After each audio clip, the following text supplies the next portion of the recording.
Okay, we got it squared away. We are now on the record for Wednesday morning civil docket for October 20th, 2021, and I'll start with quick announcements.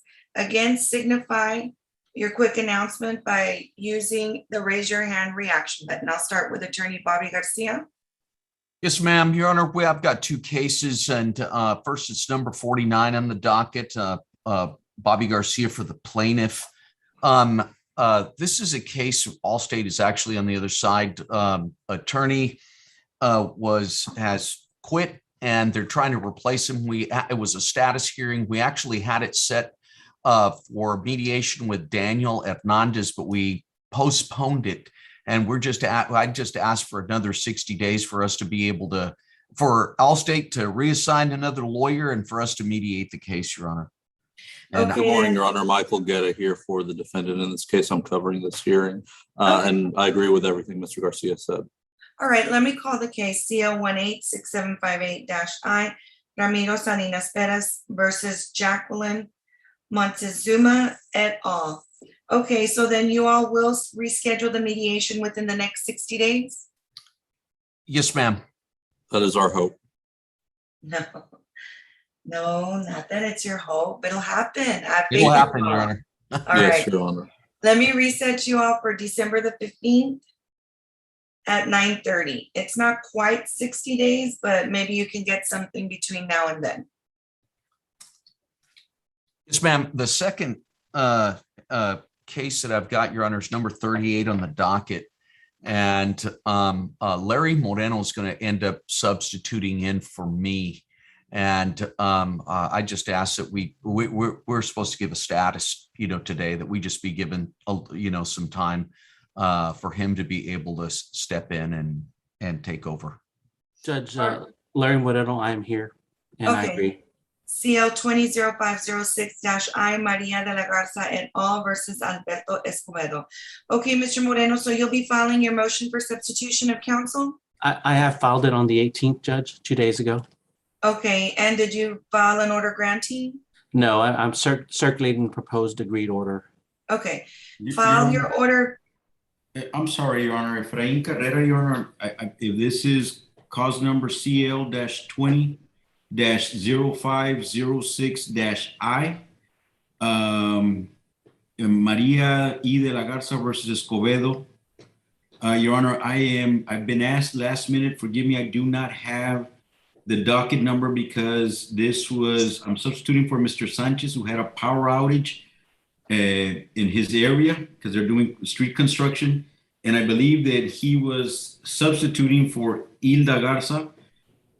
So for anybody keeping score, that means I'm the lowest man on the totem pole. But I think, Your Honor, Mr. Sanchez advised that there might be a motion or a suggestion of a DCO or DCC. No, well, right now what I'm taking up is Mr. Moreno's announcement on that case that you just mentioned that I called, that he will be substituting in for Mr. Garcia. And then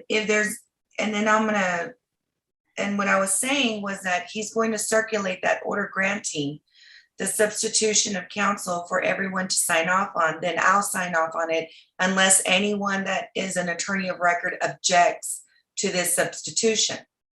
Now, if you're needing a DCC, now I'm happy to announce that you all can start filing motions for DCC. We will start taking DCCs because now we have more or less a time frame that we can start setting up pretrial and trial dates.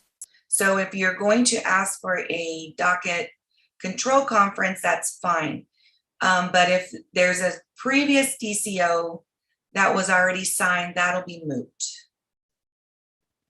Thank you, Your Honor. I appreciate it. And I did not mean to interrupt. I was just concerned that I'd be left out of without making the proper announcement, Your Honor. No, it's okay. And then I would have asked for anybody else that needs to make an announcement. And by the way, Your Honor, just for the record, I was very disappointed to hear that we couldn't have this from my bathroom. I kind of changed all my plans. Yes, I know what you mean. It's very disappointing for me to hear that I couldn't have this in my Razor tank top either, but yet here we are making some huge sacrifices on this amazing Wednesday. But Thank you. oh, Your well, Honor. it is what it is, and we must push through, Mr. Carrera. We must push through. But No, I hope there was no pun intended, Your Honor, on the pushing through. yeah, no. Well, okay. Well, Mr. Moreno, then I'll wait for that order to be circulated and then I'll go ahead and sign off on it. And like I said, if not, then what we'll do is I'll have y'all come back on December the 15th for a status at 9:30. Unless a motion for a DCC is filed between now and then and you all have new deadlines. What was that date, Your Honor? I'm sorry. December 15th at 9:30. Your Honor, may I be excused? Yes, if you have nothing further, you may be excused. Actually, Oh, Your wait. I have a case with Bobby Garcia as well. Ms. Diaz has an announcement. Go ahead. Yes, I have a case with Mr. Bobby Garcia. It's number four. It's actually Hector Garcia. And There's he's someone on. else. He has another Yeah, attorney from there's his somebody else office. on. I'm here. We can go next. You want to do that one? No, because it's not in the order. Yeah, may I I don't be think excused, Your Honor? I don't think your colleagues would appreciate that right now. Yes. But I will get to you, not to worry. But on this case, is there anything else? No, there is nothing else, Your Honor. May I be excused? You all certainly may. Y'all have a good day. Yes, ma'am. Your Thank you. Honor, I have one more, if you don't mind. It's number 28 on your docket. Sure, okay.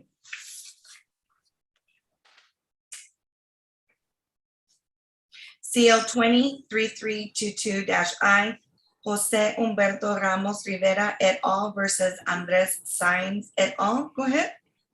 Good morning, Your Honor. Michael Guetta here for the defendants. It's my motion to compel depositions. And Your Honor, Carlos Galvan for plaintiffs. Okay, and what is the announcement, gentlemen?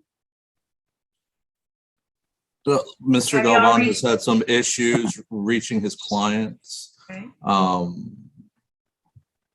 That is correct, Your Honor. As of yesterday, I even attempted to locate them in person. I believe the driver of my vehicle, he has been deported to Mexico, but we did have depositions for the passengers. We had to cancel that deposition due to losing communication with them. Trying to locate them at their last known address. It seems that the house has been abandoned. I do have a concern that they may have possibly also gone back to Mexico, but we have not confirmed that. I did relay this to Mr. Guerra, and that's sort of our status at the moment, but he would like to conduct the depositions on this case. Okay, so it's not that you don't want to present them for deposition, you just don't have them to present them for the deposition. Correct, Your Correct, Honor. Your Honor. Okay, so how do you want to work that out for, I mean, that he's willing to do the deposition, but he doesn't have the people, so how do you want to handle the motion to compel, Mr. Giver? Could we have a reset for 30 days, Your Honor? Sure. Do you think you can have them by then, Mr. Galvan, or it looks? Your Honor, I'll make every effort, but I can't guarantee it. But I think 30 days is a good compromise to try to get this ball rolling again. Okay, the earliest I have is November 15th at 9:30. It's just right under 30 days. If not, then it would be pushing you all the way. That to works, Your Honor. December. That's good for me, Your Honor. Okay, then we'll see you all on November 15th at 9:30. That concludes my business before this honorable court. May I be excused, Your Honor? You certainly may. Thank you, Your Same Honor. for me. Have a great day, Your Honor. Thank you, you too. Okay, Attorney Sonia Salinas Cerda. Good morning, Your Honor. Sonia Salinas Cerda on behalf of the defendants for number 46 on the court civil docket, Your Honor. This is a case where plaintiff attorney is David Rohrig, Your Honor. However, Mr. Rohrig asked me this morning if I could let the court know that he did not mean any disrespect to not appear today. It's just that he's in trial. And the announcement is that we settled the case We are in the process of filing the Rule 11 on the non-suit today. And we already have the releases and everything. We just need to make sure we file that with the court today, Your Honor. Okay, well, I guess until they figure out how we can appear in two places at once, I'll have to be accepting those kinds of announcements, right? So what I will say, okay, then I'll just go ahead and set a tickler just for October the 29th to make sure that you've submitted the non-suit so I can have it taken off my docket. Very well, Your Honor. May I be excused? Yes, you may, ma'am. Thank you, Your Honor. Have a great day. You too. Thank you. Okay, Attorney Raul Guajardo. Good morning, Judge. Good morning, sir. I think it's number 18 on your docket. It's CL 185513. Okay, and if it's not, then you do know that if you have the wrong docket number, you go to the end of the line. No, I'm just kidding. Judge. All right, it's Vilma Vanessa Torres versus Fabiola Munoz Dominguez. I got it right. Awesome. There, you get, I'll go ahead and hear you then, Mr. Guajardo. Thank you, Judge. We filed a motion for default in this case, but I'd like to pass on it, Judge. We're the plaintiffs. We represent Vilma, and we'd like to pass on it. I found some other contact information for the defendant that I might be successful in reaching him. Okay, then what I'm gonna do is I'll just set you up for a status. How far out do you need to go? I just, or else I'm gonna lose you. And I just don't wanna lose you all, okay? Thank you, Judge. That's touching. How about 60 days? Okay, we'll come back December 15th. All right. 9:30, and just so you know, that's the last day this court will have court before the end of the year. Okay. And I'm just giving everybody a heads up because somehow all the contested stuff, all the TROs land right when everyone's trying to get, home for the holidays. So That's the beauty of it, Judge. yeah, so pass it on to your friends. I This will. court will only be here till December 15th this year, okay? I'll advise them. Thank you, Judge. That's all I have. May I be excused? You certainly may. Thank you, Judge. Okay, Attorney Ricardo Villanueva. Good morning, Judge. How are you? I'm very well, sir. I am here on number 45, CL 20-3324-I. It's Suzanne Sanchez versus Life Touch Portrait Studios. Ray Ortiz is on the other side. I'm not sure if somebody's on for him, but we settled the case, Judge. And we're just pending the release and the check and all that. So we would ask that you keep us on the docket for another 30 days so we can wrap everything up and put it to bed. Okay, November 15th at 9:30. If everything's been filed before then you'll be taken off the docket. Great. Thank you so much, Judge. Yes, sir. Have a great day. Likewise, Attorney Colin Brogan. Yes. Good morning, Judge. Good morning. I'm here on a number of matters. Unfortunately, I'm filling in on last minute notice. I don't have the docket, so I don't know the numbers. I do have the cause numbers, and I apologize. I'm ready to take whatever penalty you might throw at me for that. But you mean, Mr. Brogan, your colleague didn't give you a prepared docket, gave you every single number of every case? I find that so hard to believe. Yes, very hard to believe. All right, let's do our best. Okay, what is your first case? In the first one, CL 14-3492, Catch LLC versus Tereso Barcenas. Okay. If my staff finds it first, let me know. You may get to leave for lunch early if you win that game. No. Number 35, Judge. Oh. I mentioned food, and we're all gonna do. I'll even work overtime if it means. All right. Okay. CL 143492-I. It's number 35 on the court's docket. Okay. And what is your announcement, counselor? Judge, we're requesting a trial date for this. I understand this is a status hearing, so we would like a trial date. All right. And the trial date, will it be before the court or a jury trial? Bench trial, Judge. Okay. So did the defendant file an answer? I don't believe so, Judge. And I ask only because my computer is dead. I had no idea that it wasn't plugged in properly. So I can't even look up my Odyssey. If my staff can look up that case and let me know if the defendant filed an answer. It looks, actually, she did. In Okay, then let me 2017. have, all right.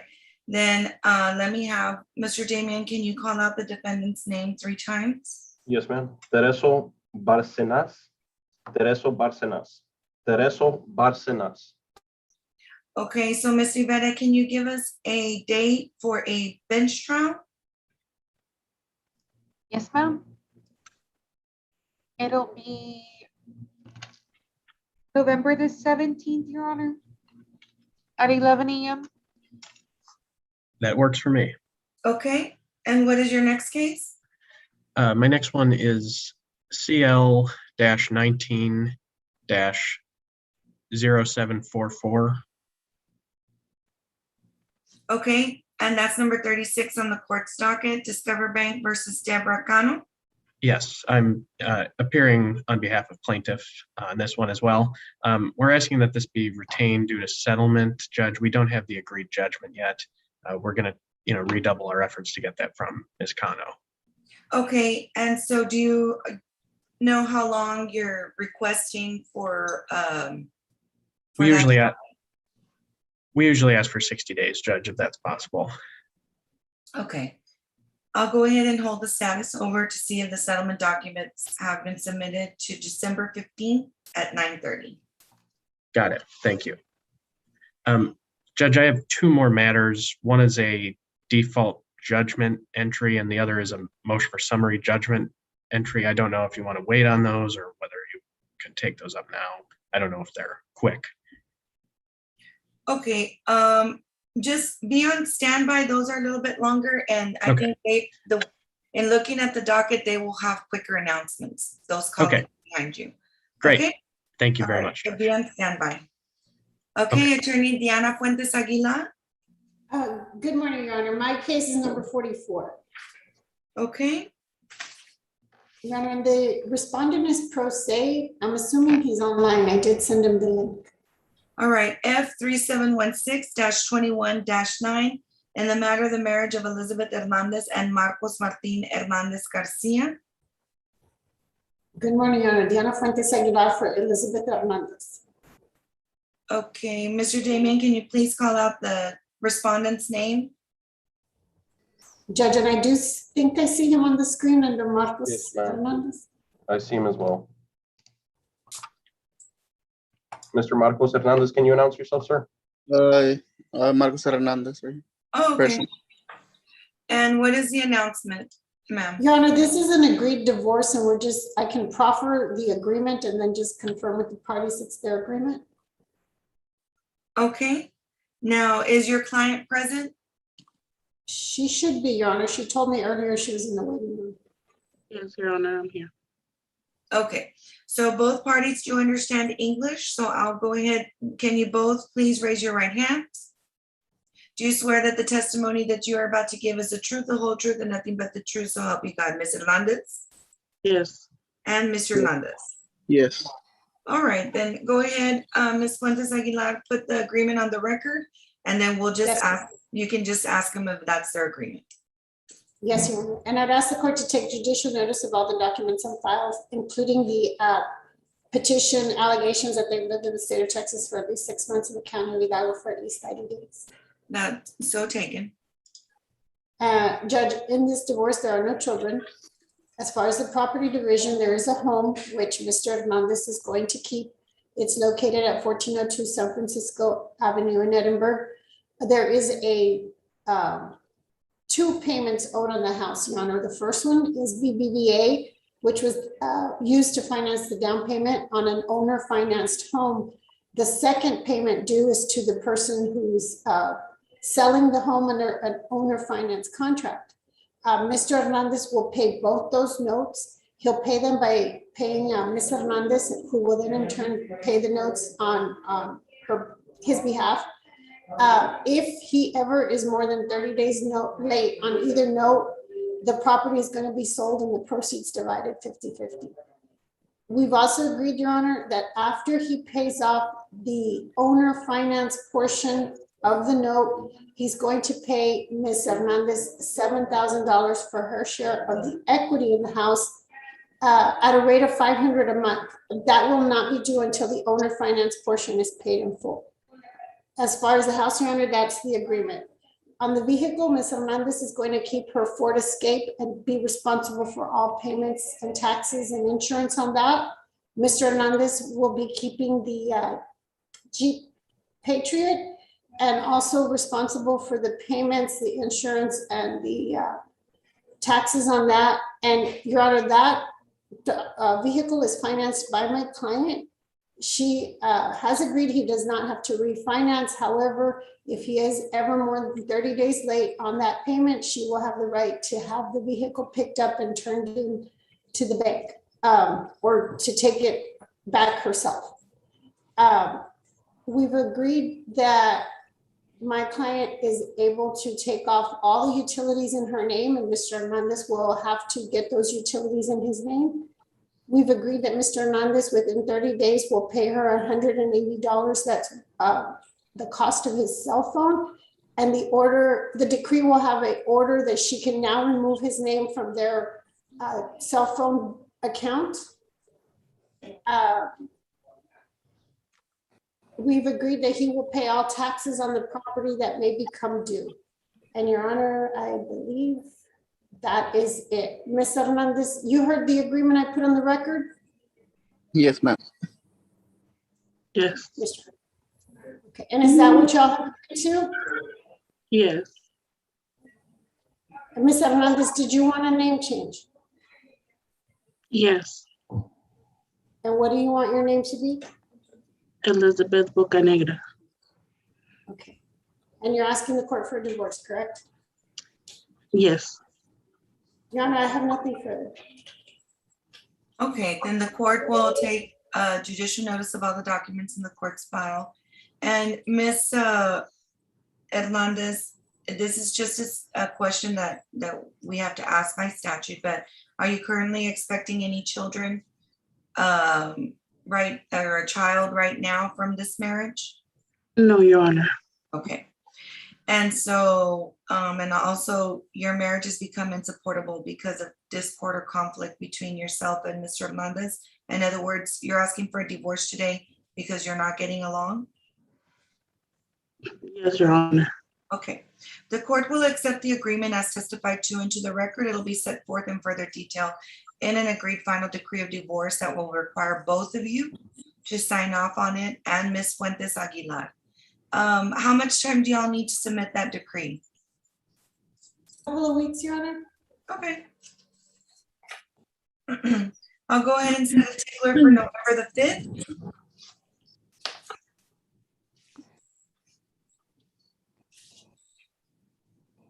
Thank you, Your Honor. We have nothing further. May we be excused? You certainly may. Thank you. Best of luck to both of you, Mr. Hernandez and Ms. Bocanegra now. Okay. Thank you, Your Honor. Thank you. Y'all have a good day. Thank you. Bye. Okay, Attorney Vanessa Rubio. Good morning, Your Honor. I'm here on docket number 39 today. I'm here representing the plaintiff. And Your Honor, Hannah Dominguez is here as well, representing defendant. Okay, that's CL 192713-I, Maria del Carmen Robles versus Easy Corp Inc., DBA Easy Pot. Yes, Your And what Honor. is the announcement? We went to mediation back in September. It was unsuccessful. At this time, we need to go ahead and proceed forwards with some doctor depots as well as an employee depot.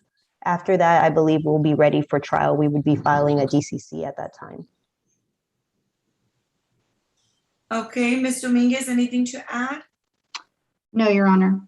Okay, well, then go ahead and get those depositions going, and you can file your motion for DCC when you're ready. And we're gonna, like I said, we'll be starting to conduct those. But what I'll go ahead and do in the meantime, your next status, the earliest I have is February 9th. So if you have a DCC filed before February 9th, then it won't be necessary to have a status. You'll have to you'll follow your DCO at that time. Okay? Yes, Your Honor. Yes. All right, so we'll see you back here February 9th at 9:30 unless, like I said, you have a DCO in place. Okay, thank you, Your Honor. That's all I have. May we be excused? You certainly may. Thank you. Have a good day. Likewise. Okay, Attorney Nelda Trevino. Hi, good morning, Judge. I'm here on number 51 from your docket, and opposing counsel is online as well. I see you, Mr. Sable. Good morning. Okay. Hi, good morning. Good morning, Judge. Good morning. CL 21-1153-I, Jose Rodrigo Gomez Jr. versus Ruben Pequeño et al. And what is the announcement? Good morning, Judge. Nelda Trevino here on behalf of the plaintiff, Jose Rodrigo Gomez Jr. Judge Frank Sable for the defendants. We've got a settlement conference set up for November 4th on this case and a bunch of others. And if we don't settle it then, we'll probably just request a DCC and take it from there. But I don't think we need another status. We'll just either settle it then or get it set for trial whenever you set those. Okay. So what I'll do, like I explained in the previous case, is I'm still going to give you a status hearing date, but if you all don't settle and you file your motion for DCC, then obviously your DCO will control. Perfect. Okay, so we'll go ahead and do it for December the 6th at 9:30, since by then you'll know whether or not you settled. Yes, Judge, thank you. I don't have any other cases before you. May I be excused? Yes, you certainly may. Me too. Okay. Thanks. Yes, thank you. Okay, Attorney Juan Gonzalez. Good morning, Judge. Number 15 on your docket.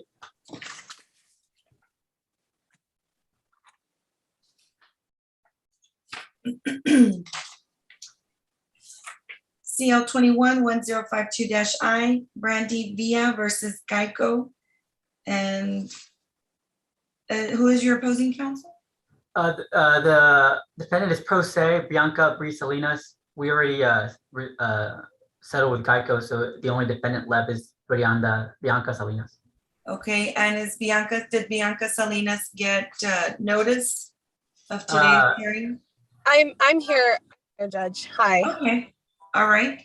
And what is your announcement, counselor? Yes, Judge. We had served the defendant back in April, and we moved for default. That's why we're here today. She's here, present, and she filed an answer recently, so makes our hearing moot. So if I can just ask Ms. Salinas to contact our firm, the Begum Law Group, and ask for Juan Gonzalez so that we can discuss the case and you can give us another status hearing. Okay, well, why don't you put your phone number on the record, Ms. Salinas? Do you have something to write with? Yes, Your Honor, I do. Okay, hold on. Seems to be some action coming from Millie's phone. Okay, Mr. Gonzalez, go ahead and give Ms. Salinas your phone number. 956-982-1800. Okay, so Ms. Salinas, I'm going to give you an opportunity to contact Mr. Gonzalez and his law firm so that you can talk to him. If you're going to be representing yourself, you will be needing to take the initiative and be proactive in this case, okay? Yes, ma'am. All right, so I'll give you an opportunity and I'm going to have y'all come back on December the 15th at 9:30. Ms. Salinas, what is your email address? It's BIANC Salinas13@gmail.com, ma'am. Okay. Okay. Then you will receive a link for the next hearing, but it's on December 15th at 9:30. In the meantime, I expect that you will be in contact with Mr. Gonzalez. Yes, ma'am. I'll go ahead and give him a call later today. Okay. So Mr. Gonzalez, do you have anything else? Thank you, Further Judge. Maybe we would be excused. You certainly may. Thank you, Bianca. You're welcome. Have a good day. Thank you, likewise. Attorney Memo Tijerina? Good morning, Your Honor. Memo Tijerina here. I'm number 42 on your docket, and I believe that Mr. Rendon's here also for the plaintiffs. Good morning, Your Honor. Yeah. Romeo Rendon for the plaintiffs. Okay, CL 21-2583-I, Emilio Cantu et al. Versus Eliu Garza. Okay, and what is the announcement? Good morning, Your Honor. We had filed a motion for DCC and got the status conference in return, but I conversed with Mr. Tijerina a little bit before the hearing, and it's a pretty straightforward case. We just filed pleadings and answers. We're in discovery process, and we think this one should be able to be resolved in mediation. Judge, Mr. Rendon swore to me in the private chat that we were going to get this thing settled. So Yeah. that may not be true. So yeah, you're like, and let me guess, you took screenshots of that. You said we would settle. I didn't think of that, but since it didn't happen, no. To be fair, Your Honor, I typed with one hand and had my fingers crossed on the others. Ooh, I like that. I think Mr. Rendon's right, Your Honor. This looks to be a fairly straightforward case. So I think he just got some discovery. Hold on, they keep on mute. Go ahead. He got some discovery over to us, so I just need to look at that. And this may be one where we just, try to get to mediation and see How if we. much? Okay, so in what time period do you anticipate that you'd be able to mediate this case? Like within this next 60 days, next 90 days? I would think before the end of the year for sure. So I what is that? Is that, right in between that 60 and 90, Judge? I agree. Okay, well, the last setting I have before the end of the year is December 15th at 9:30, and maybe you can tell me some good news by that date. Yes, Judge. And are you all agreeing to a mediator? We haven't discussed one. Okay, is this an auto accident or what is it? What type of case is this? It is, Judge. Okay. Okay, then I'm gonna send out an order of referral and mediation by the end of the day. Yes, Your Honor. Okay, anything else, Mr. Tijerina? No, not for me. It's good to see you, Judge. Likewise. Okay, Mr. Rendon, any other case? No, Judge. Okay, all right. Then May we be excused? You certainly may. Y'all have a good day. Thank you, you too. Likewise, thank you, Your Honor. Attorney Hannah Sampson. Good morning, Your Honor. I'm on docket number 41. Miguel Weiss, Edith Trevino are going to deal with a motion to withdraw, and then Alberto Barbosa and Carlos Izaguirre are all present, or at least they were when I put my hand up. Present, Judge. Good morning, Your Honor. Carlos Izaguirre here. I'm on behalf of defendant MMCTG LLC. Okay, this is CL 190544-I, and I also have the plaintiff, Edith Trevino, that checked in. Ms. Trevino, can you hear us? Yes. Okay, so then, and what is the announcement at this time? What's before the court? The motion to withdraw? That is correct, Your Honor. Okay. Your Honor, I also the last time we were here, we discussed getting a motion to compel discovery signed, and partially because we have so many pending pleadings in front of the court, a motion to compel mediation was signed, and that's a miscommunication. I've talked to Mr. Rivera to make sure that we have the proper order before the court this time. So I just, last time we had discussed that a 30-day deadline would be put in the order for compelling discovery from MMCTG. And I've now done a better job of making sure the correct order will be in front of the court. Okay, so then we'll make sure that that order is sent to our queue, and then I'll sign off on it. Thank you. And then, so is there any objection to Mr. Wise's motion to withdraw? No. Okay, being no objection, Mr. Wise's motion to withdraw is granted. Thank you, Your Honor. Mr. Wise, do you have an order on file with the court? Yes, Your Honor. It's the first amended order. Okay, then I'll go ahead and ask for that to be forwarded to my queue. Thank you. Okay, now, Ms. Trevino, will you be securing another attorney?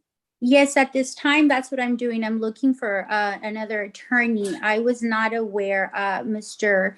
Weiss let me know just last week that for me to find someone. So that's what I'm doing. I didn't know we were gonna have, a quarter, anything today until I received a email on Monday from your office stating that we were gonna have a hearing. So I don't, I'm looking for one at the moment. Okay, so today's hearing is a status, and status hearings, we use them so that we can find out things such as maybe I signed the wrong order or something like that. Yeah. So, but now we have, we get things straightened out. So try to get that attorney as soon as possible because they need to get caught up with what's going on here. Yes. And you are going to be compelled to respond to some discovery, or someone's going to be compelled to answer some discovery, and there'll be a 30-day deadline put on that. Okay. And and that's not always easy. I mean, personally, I loathed discovery. So, and, so that's not always an easy process. So the sooner that you get somebody, the better off you're going to be, right? Yes, because this has been going on for 3.5 years already. So it's just that's crazy. Nothing for civil cases. Oh my God. Yeah, I heard it takes longer. And you're so fortunate to have had COVID happen in the middle of it. Right. I'm so lucky. And it does. It's very crazy. Yeah, it does extend a lot more things. But anyway, before we move on, any other announcement from any of the other attorneys? No, Your Honor. No, Your Honor. All right. No, Your So Honor. then I'm going to go ahead and give Ms. Trevino some time to find an attorney. We'll meet back right before the end of the year and see how far you guys have come. So we'll come back on December the 15th at 9:30. And when I'm sorry, when I get myself a new lawyer, would I call you guys and let you know, or how does that work? Your new attorney should know to file their notice of appearance of counsel, and they will CC everyone that's in that case, and then that'll get sent to the court. Okay, will do. Thank you so much. That's December 15th at what time, Your Honor? 9:30. 9:30. Okay, thank you. It was nice seeing you, Judge. Likewise. Anything else from anyone? No, Your Honor. No, Your Honor. May we be excused? Yes. You certainly Thank you, Your Honor. Have a good day. Thank you. Likewise. Okay, Attorney David DeGroot. Good morning, Your Honor. We have number 40 on the court's docket, CL 20-1819I, Domingo Galvan versus Farmers and Yoder Ford. I represent the plaintiff, Mr. Galvan. And Your Honor, I'm here. I'm Kristen Petty. I'm here representing the defendant Farmers. Okay. And what is the announcement? We're set for status, Your Honor. We were trying to bring in Yoder Ford, and we filed a motion for substitute service on October 6th. So that's the item on the docket this morning. Okay. On the motion for substitution of service, what was the grounds for the substitution of service? Because right now I don't have access to my Odyssey. Yes, Your Honor. The registered agent appears to have been avoiding service. William Yoder, our process server, went to his office on 8/25, 8/31, and September 3rd and September 7th to try to serve him, and his staff said he wasn't in. He asked Mr. Yoder to call him. He never returned the phone call. Okay, so Ms. Grant Petty, do you have a response to that, or do you want to respond to that? Your Honor, we're not opposed to the motion.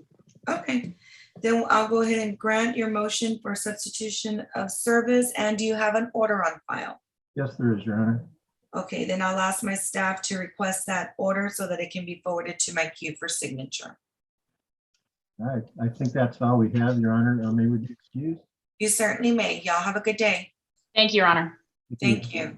Attorney Sonia De Ochoa, Good morning, Your Honor. We're number 3 on the docket. F 4346-20-9 in the matter of the marriage of Rosa Ana Herrera and Omar Herrera Valle. Your Honor, Sonia De Ochoa for the petitioner Rosa Ana Herrera, and she's present. She's in front of my desk, so I can flip the camera around when she's going to Okay. testify. And This Mr. is a Valle? proof. I believe Mr. Omar Valle was served. He never filed an answer. This is a simple prove up. No children and there's no property. Okay, then for the record, can you please put on the record what date he was served? Sure, Your Honor. He was served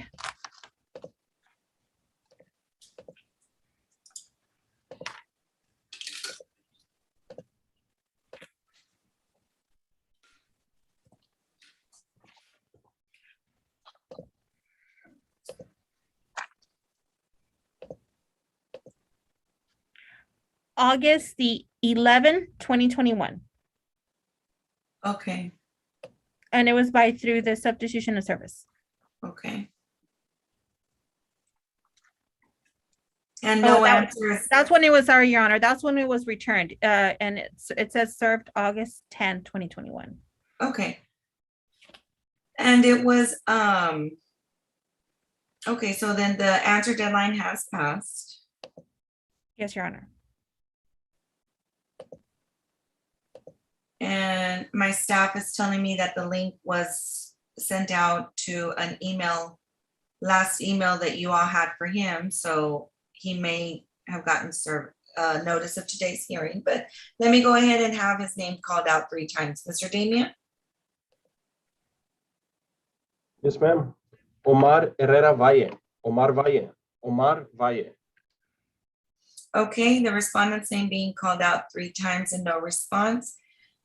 We will go ahead and move forward. The court will take judicial notice of all the documents in the court's file, specifically a return of service showing that the defendant was served via substitution of service on August 10, 2021, and the return of service being filed with the district clerk's office on August 11th, 2021.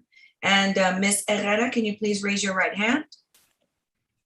Do you swear, ma'am, that the testimony that you're about to give is the truth, the whole truth, and nothing but the truth, so help you God? Yes, ma'am. Okay, and I just need for you to speak up just a little bit, okay? Yes, ma'am. All right, go ahead, Ms. De Ochoa. Okay, please state your name for the record. My name is Rosana Herrera. And that's Rosa Ana Herrera. Yes, ma'am. Okay, and you're the petitioner in this matter? Yes. And you're married to Omar Herrera Valle, the respondent? Yes, ma'am. And you've been a domiciliary of Texas for the preceding 6 months and a resident of this county for 90 days? Yes, ma'am. And you were married to the respondent on or about September 19, 1998 and ceased living together since December 2009? Yes, ma'am. And has this marriage become insupportable because of a discord or conflict of personalities that destroys the legitimate ends of the marital relationship? Yes, ma'am. And is there an expectation of reconciliation? No, ma'am. Okay. And there is no minor children born or adopted. All your children are adults. Is that Yes, correct? ma'am. Okay. And are you expecting any children? No, ma'am. Okay. And there's a division of property. You're asking that any items, personal items that are in your possession, bank accounts, retirement accounts under your name, you will keep. Yes, ma'am. Any items under his possession, which is the respondent's possession, personal bank accounts, retirement, cash, under his name, he keeps. Yes, ma'am. Same with the vehicles. On anything that's under your name, you keep. Anything that's under his name, he keeps. Is that Yes, correct? ma'am. That's correct. And any debt division would be any debts under your name, you will keep. Yes, ma'am. And you would pay and obligated to pay. Is that correct? Yes, ma'am. And any debts that are under his name, the respondent, he will keep and he's obligated to pay. Is that correct? Yes, ma'am. And you're requesting this court to change your name from Rosa Ana Herrera to Rosa Ana Gonzalez. Yes, ma'am. Your main name, is that correct? That's correct. Okay, and you're asking for any of the tax returns that you filed separately for this year, is that correct? Yes, correct. Okay, Your Honor, are you asking this court to grant the divorce? Yes, ma'am. And we filed a divorce decree, it's 7 pages, and I'm gonna show you the last page, is that your signature? Yes, ma'am. Okay. No further questions, Your Honor. Okay, the divorce will be granted. And so will the relief as requested and testified to on the record, and will be set forth in further detail that in that divorce decree, you've already e-filed it, ma'am? Yes, we filed it this morning. It had been returned, so I had to refile it. Okay, so then I'll go ahead and ask for the most recent one that you just filed to be forwarded to me. Okay, Your Honor. And I'll go ahead and sign off on it, okay? Okay, Your Honor. May we be excused? Yes, best wishes to you, Ms. Herrera. Thank you so much, Your Honor. Thank you, Okay. Your Honor. Have a good day. Likewise, okay, Attorney Joe Richard Flores. Good morning, Your Honor. Good morning. Good morning. I have number 53 on your docket. I have Okay, two issues, actually, 53 and 24, but I'd like to proceed to number 53 right now. I'm sorry, Judge. Can he repeat his announcement? I could not hear. go ahead, Mr. Flores. Can you say that again for the record? Number 53 on your docket, Your Honor. Okay, that's F0435-20-9 in the matter of the marriage of Blanca Rodriguez and Noel Rodriguez. And what is the announcement, sir? Joe Richard Flores, on behalf of Noel Rodriguez, who's present here with me in the office, Your Honor. This case was mediated, and we resolved all the issues in that case, Your Honor. Okay, And we have signed off on the decree and has been e-filed with the court. okay. Are there any children involved? No children, Your Honor. None are expected. It was just property that was divided among the parties. Okay, all right. Since no children are involved and none are expected, and the divorce decree has been e-filed and signed off by all the parties, including the attorneys, then the court will grant the divorce. The court is granting the divorce today, and I will sign off on it as soon as it is forwarded to my queue. Thank you, Your Honor. Okay, Thank you. Appreciate it. best wishes to you. Thank you, Judge. Yeah. Thank you, sir. All right, I have another case, Your Honor, number 24 on your docket. Oh, just let me give y'all that practice family law a little knowledge that I learned at the CLE this last week. So you know how us as judges, we have the habit of just saying, I will grant the divorce. Just an FYI, the Texas Supreme Court has said that is not allowed. That is an indication or a reference that in the future, I will grant the divorce, because it's I will, and I will has been interpreted to mean in the future. So if you catch me doing that as a force of habit, stop me, or else your clients are technically still married. I have to say, I am granting it at this moment.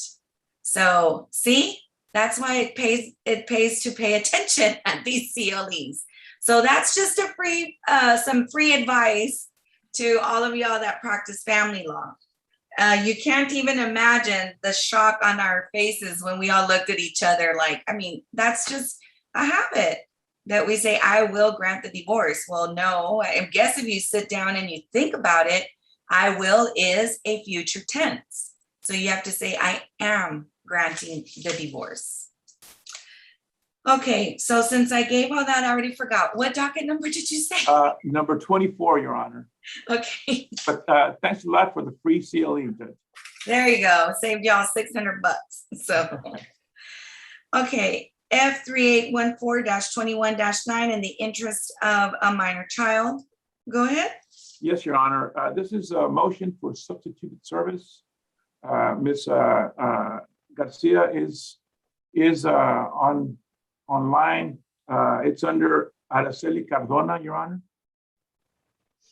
Okay, and can you please just give me the reason for the motion for substitution, as it's being requested, only because, like I said, I don't have access to my computer right now. Go Yes, ahead. Your Honor. This is a case where the grandparents, my client Susana Garcia and her husband Francisco Cardona, are seeking the conservatorship of their grandchild, who's 6 years old right now, 5 years old, I believe.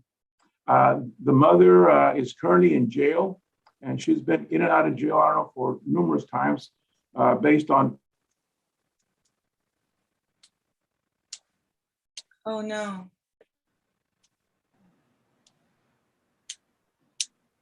Now, this substituted service is for I'm sorry, Mr. Flores, you froze. You said that the mother has been in and out of jail, and that's the last I caught. Yes, Your Honor. Can you hear me now? I certainly can. Okay. She is currently in jail and she was served already. Now, we're asking for a substitute service on the unknown father. We do not know who the father is. Apparently, she named one individual. They went to the AG's office, but the DNA came out negative. She doesn't know who the father is. So we're at a loss. I guess we're just asking for a substitute service on the unknown father, Your Honor. Okay, and also, you will also, in these cases with the unknown father, you'll also need to get the letter from the Texas Bureau of Vital Statistics that says that no person filed an acknowledgement of paternity. And I will tell you that takes forever. No, I know that. I've done that before, Judge. And so just to give you a heads up about that. So, and I will take notice that Ms. Cardona is your client, correct? Ms. Garcia, Susana Garcia, she's my client. I believe she's under the device under Araceli Cardona. Oh, okay. All right, then let the record reflect that your client is also present at the hearing. Okay, the court will grant your motion for substitute service on the unknown father. Do you have an order on file? Yes, Your Honor, we do. I'll ask for that to be forwarded to my queue. Thank you, Judge. Okay, anything else? No, ma'am. You have Okay. a great day, Judge. Thank you, likewise. Okay, Attorney Robert McLaughlin.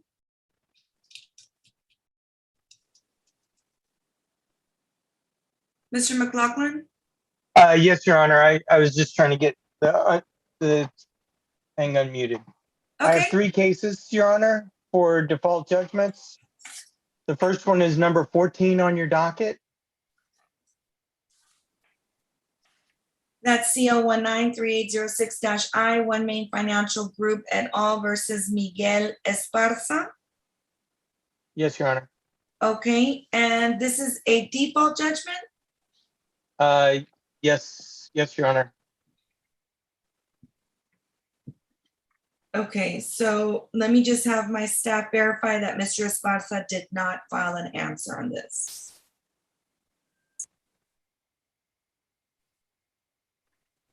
One second, Judge. Sure. Your Honor, excuse me, there is a response pro se back on August 19th of 2019. Okay, Mr. McLaughlin, he filed an answer on August 19th, 2019.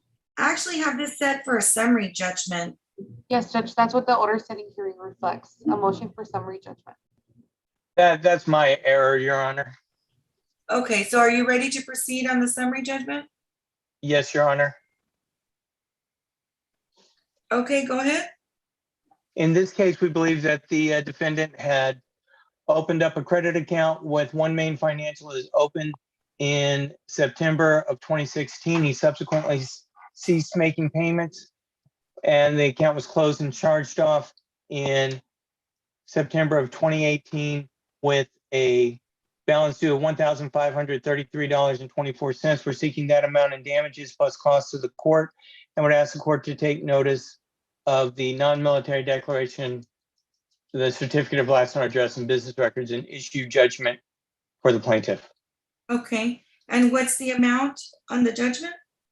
I have $1,533.24. Okay. And Mr. Damian, can you please call out the defendant's name 3 times? Yes, ma'am. Miguel A. Esparza, Miguel Esparza, Miguel Esparza. Okay, no answer. The court will take judicial notice of all the documents. I'm here. Oh, there he is. My computer wasn't working. Okay, Mr. Esparza, then Mr. McLaughlin, Mr. Esparza is present. And the basis. Then we should set it for a bench trial. Okay, so Mr. Esparza, are you gonna continue? Are are you going to continue to represent yourself, sir? Ma'am, the thing was, I had insurance on that loan. Okay, but I can't do anything about that. I just need to know if you're going to continue to represent yourself. No, I think I'm going to look for a lawyer. Okay, then you need to do that very quickly because Mr. McLaughlin is requesting a bench trial, and so that request is going to be granted. So I'm granting his request for a bench trial, okay? Which means for right now, I'm gonna go ahead and give you 30 days to find an attorney. So you're gonna, about 30 days, so you're gonna come back on November the 15th at 9:30. 9:30. Yes, and so November by 15th. then, please have an attorney that will represent you because that person on that date, I will be issuing the bench trial date, okay? Yes, the thing was, since I got the insurance, I don't know I don't know. why they didn't pay. Yeah, I don't know what to tell you, sir. I wouldn't be able to give you any kind of advice either. However, did you receive the link at an email? Can you please put your email address on the record? Yes, it's a MA 2007 espasa@gmail.com. Okay. All right, then we'll have you come back on November 15th at 9:30. Okay. All right. Thank Okay, you. Mr. Esparza, you are excused. Okay, Thank you. Mr. McLaughlin, your next case? This is number 21 on the docket, Bank of America versus Perez. CL 200086-I. Okay, Mr. Damian, please call out the defendant's name 3 times.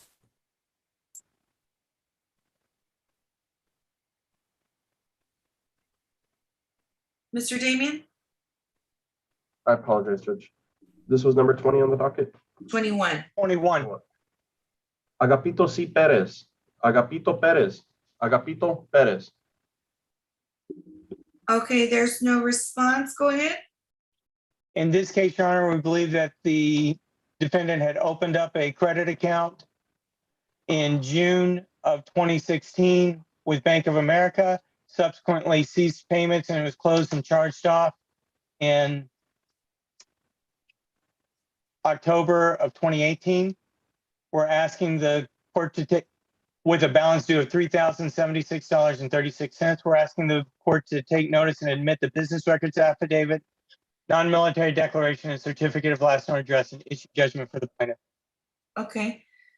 The court will take judicial notice of all the documents in the court's file and will admit the exhibits into evidence and will issue a judgment and a ruling in favor of the plaintiff. Do you have an order on file? Yes, Your Honor, I do, but I'll make sure that it's sent again. Okay, once it's received, then we'll go ahead and have that forwarded to our queue. Okay, your next case, Number 22 on the docket. CO 181727-I. Number 22, that's State Farm Insurance versus Mario Perez.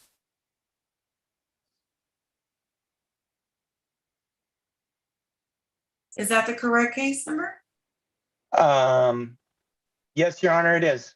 Okay, so I do have that there's a defense counsel on the defendant's side. Are they still representing them or? I believe that there were 2 defendants in and we settled with the first defendant and I have not heard anything from the counsel about the second defendant. Okay, so are you proceeding on a motion for default judgment on Eliseo Gonzalez only? We are proceeding on Mario. Yes. Okay, so then Eliseo Gonzalez never had representation or filed an answer. That is correct. Okay. Can my staff please verify that Eliseo Gonzalez did not file an answer up to today, please? Judge, Yes. The motion for default judgment or to enter the judgment is for Mario Humberto Perez. That's what the motion reflects. That was filed September the 3rd of this year. In your honor, excuse me, Mr. Eliseo Gonzalez did file an answer on June 6th of 2018. Okay. So the defendant Eliseo Gonzalez did file an answer on June 6, 2018. And does it show that Mario Humberto Perez ever filed an answer?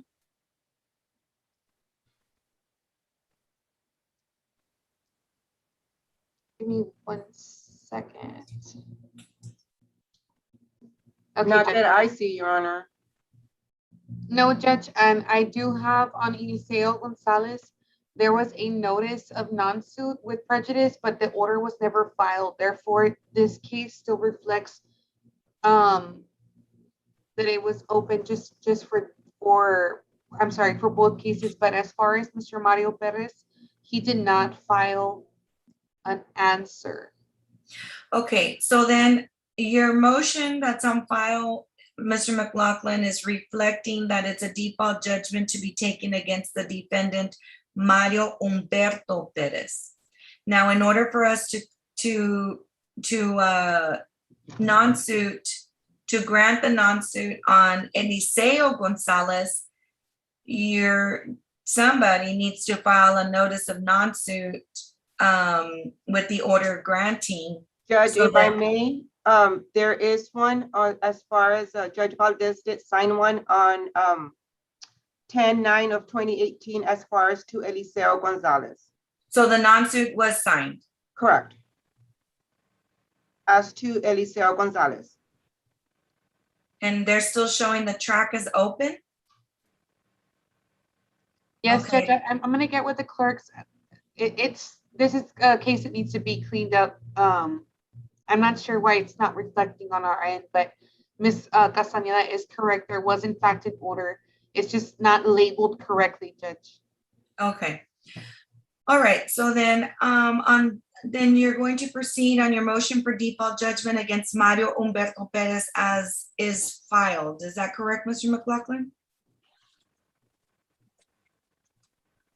Can you repeat that, the last thing you said, Your Honor?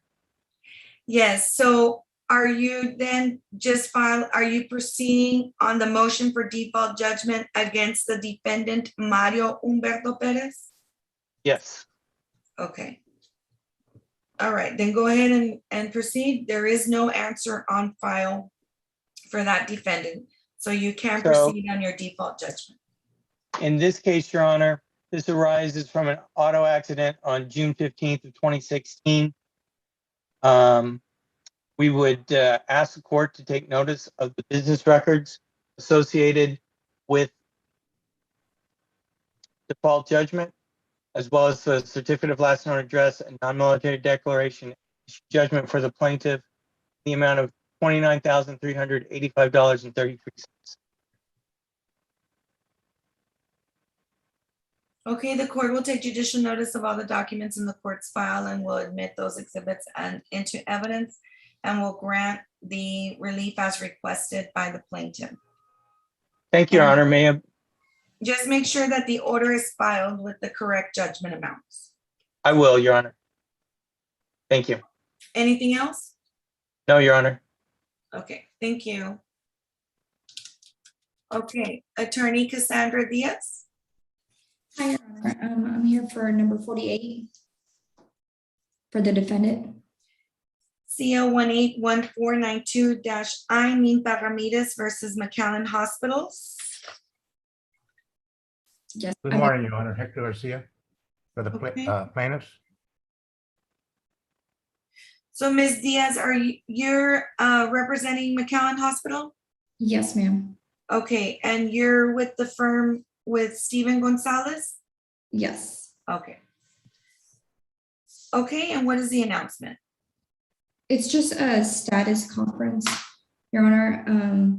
We have already deposed the plaintiff. We still need to depose experts and we still need to mediate.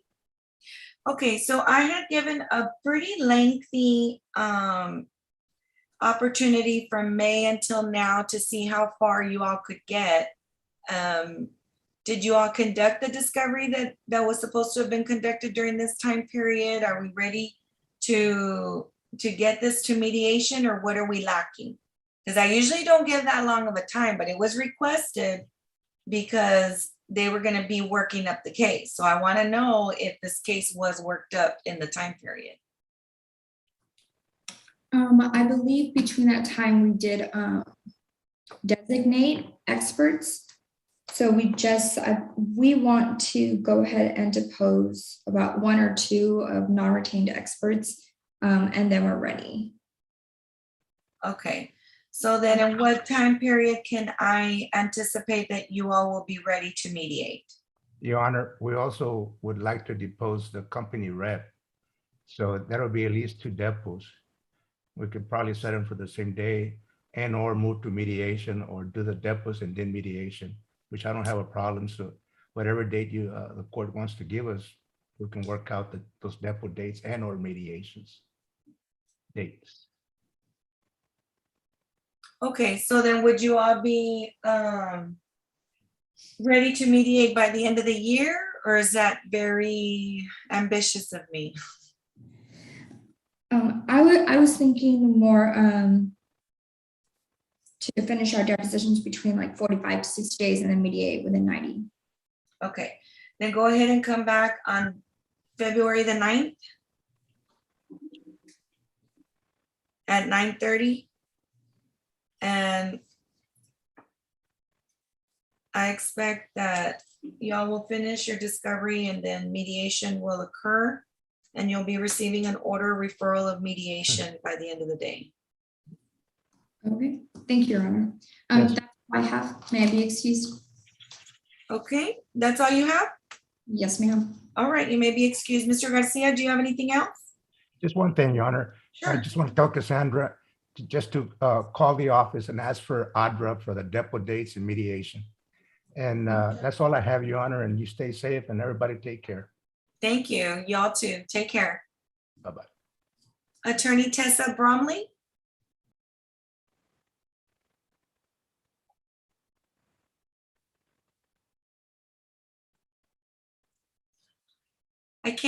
We can't hear you. You're still on mute. Sorry, I was trying to get it unmuted. No problem.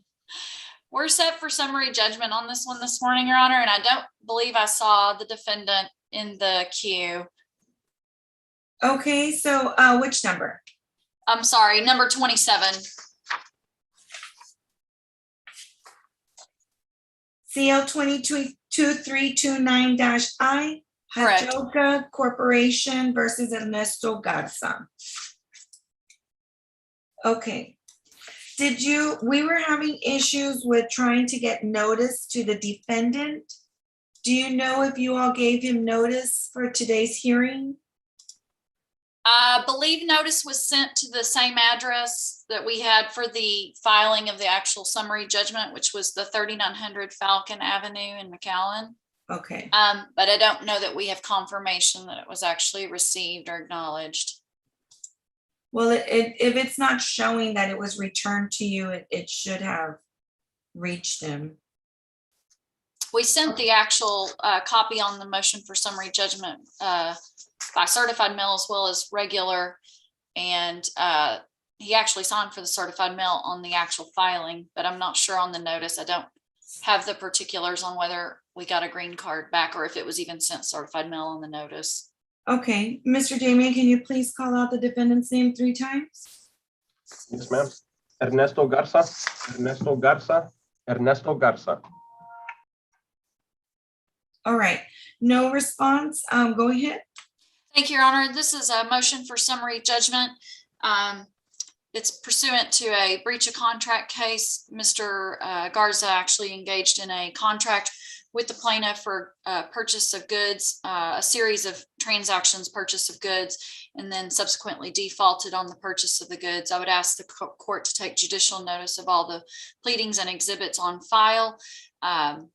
It's our position that the account with balance due at the time of charge off was $44.40 and 74 cents. And I believe that's represented in our exhibits. with the statement of the account as well as the individual invoicing that Mr. Garza was sent at the time of the transactions. And pursuant to the contract on which Mr. Garza signed on April 19th of 2019, the account is also subject to an 18% annual interest rate for failure to pay according to the terms and conditions of that contract. And so we're asking for 18% pre-judgment contractual interest at that rate as well. And then in addition, $1,200 in attorney's fees.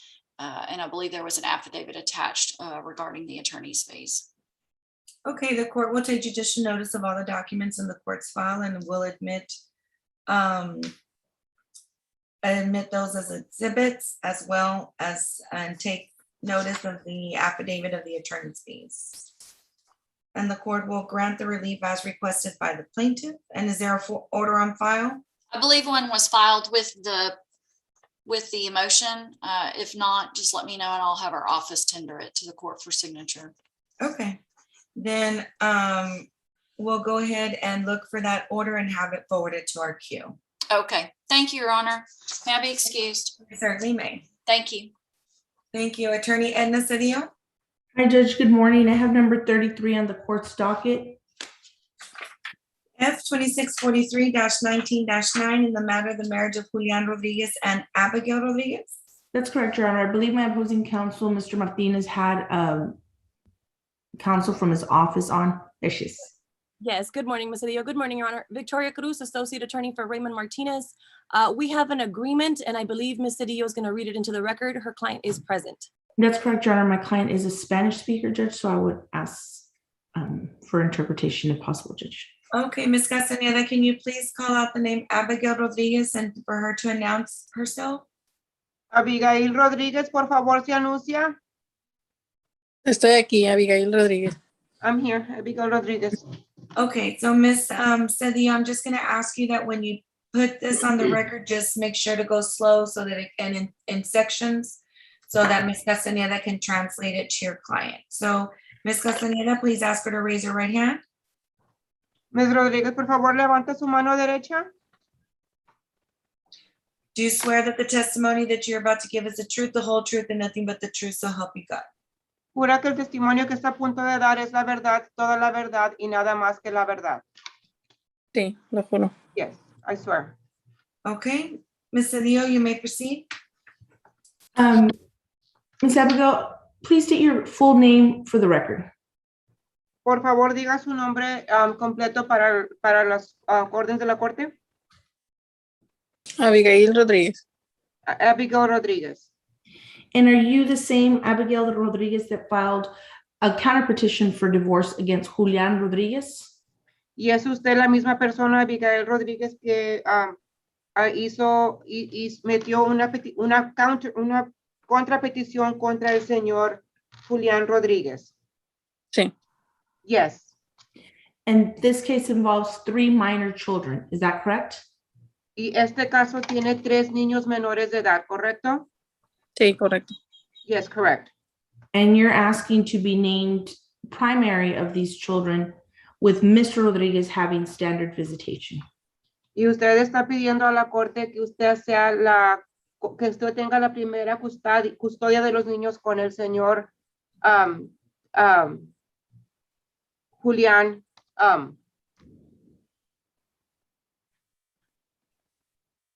Rodriguez. Con el señor Julián Rodríguez, ¿correcto?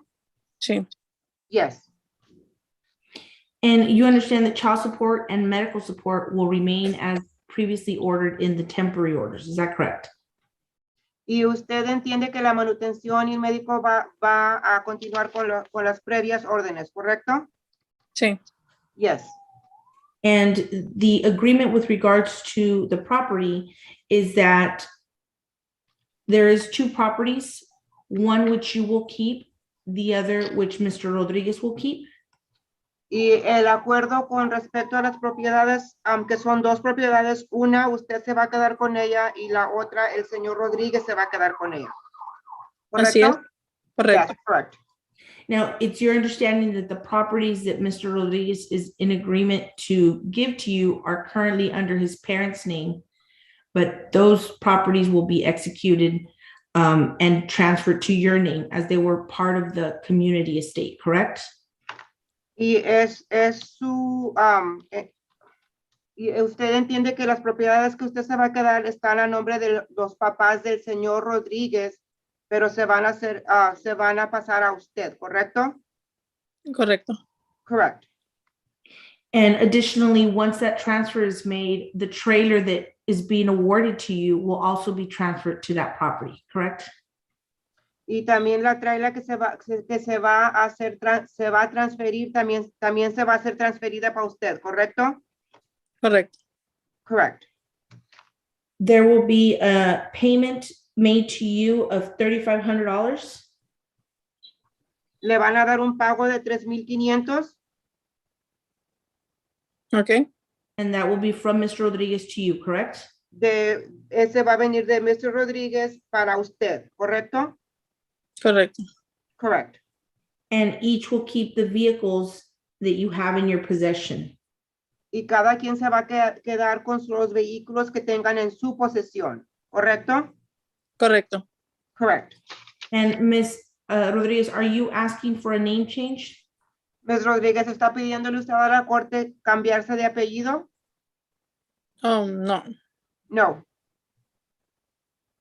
Your Honor, that is the extent of our agreement, Your Honor. We do believe that that is a just and right division of the estate. Each property is of equal value that's being awarded.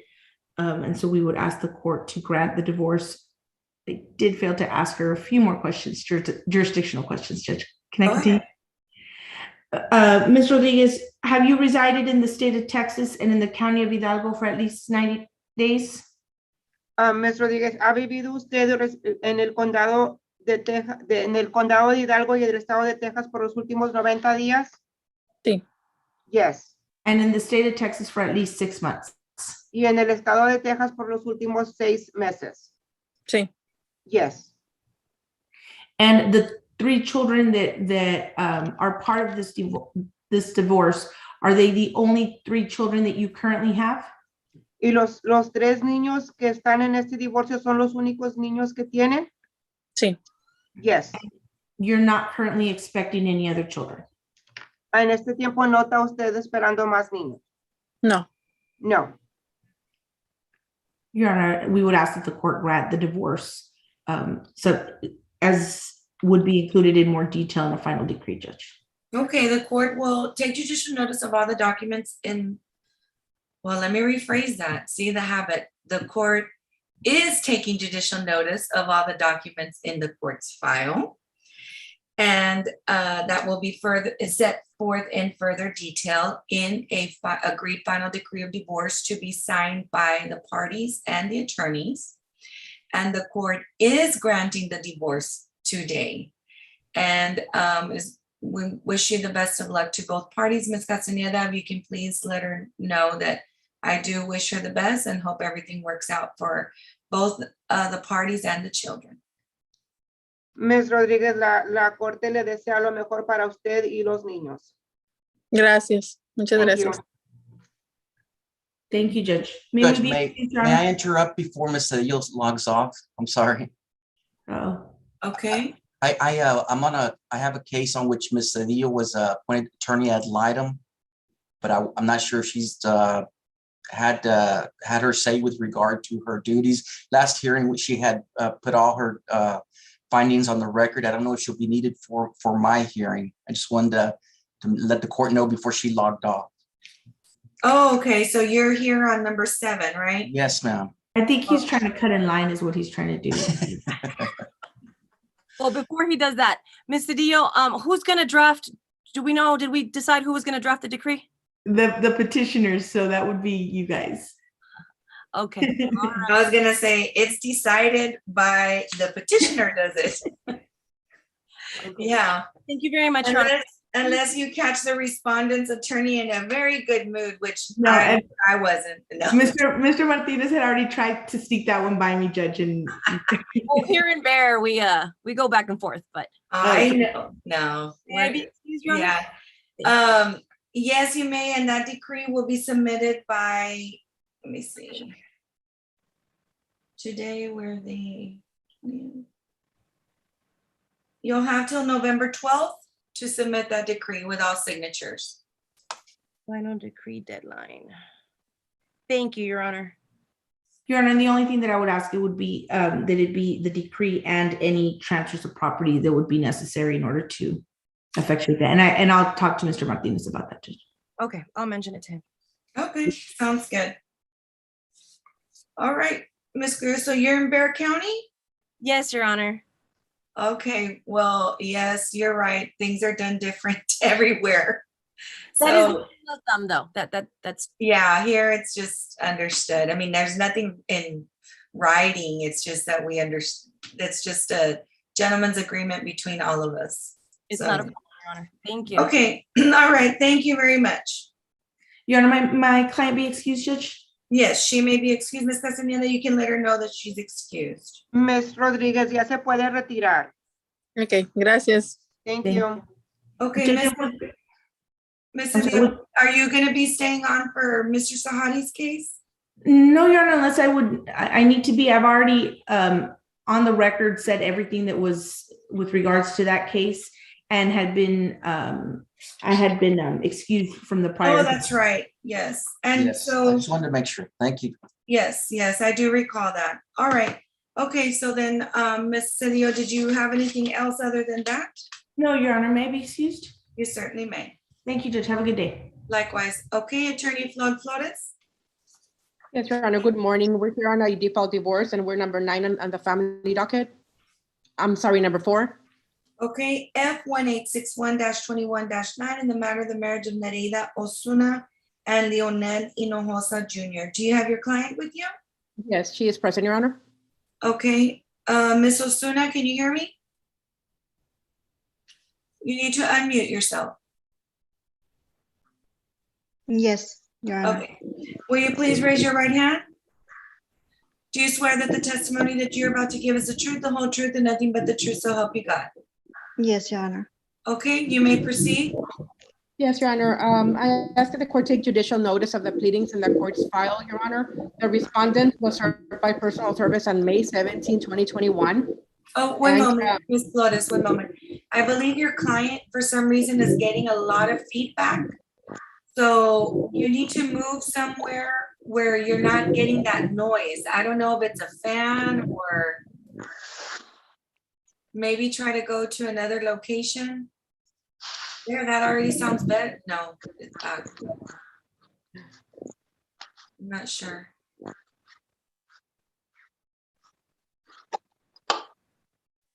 That's better. Okay, go ahead, Ms. Flores. Yeah, I'll repeat that just to have the record clear, Your Honor. We ask that the court take judicial notice of the pleadings in the court's file. The respondent was served on by personal service on May 17, 2021. He has not filed an answer, and the return has been on file for the requisite period of time. Okay, the court will take judicial notice of all the documents in the court's file, specifically that the return was filed with the district clerk's office on May 17, 2021, showing that the respondent was served on April 30th, 2021, and that there is still no answer on file to date. So you may proceed, Ms. Flores. Yes, Ms. Osuna, prior to filing your petition for divorce, had you lived in the county of Hidalgo for 90 days and the state of Texas for 6 months? Yes. And you were married to Leonel Hinojosa on or about October 17, 2015. Yes. And you separated on or about January the 2nd, 2021. Yes. And you have filed your petition for divorce, asking for a divorce due to irreconcilable differences because you and Mr. Hinojosa can no longer get along, correct? Yes, ma'am. Is there any reasonable expectation of reconciliation? No. And how many children were born of this marriage? 1.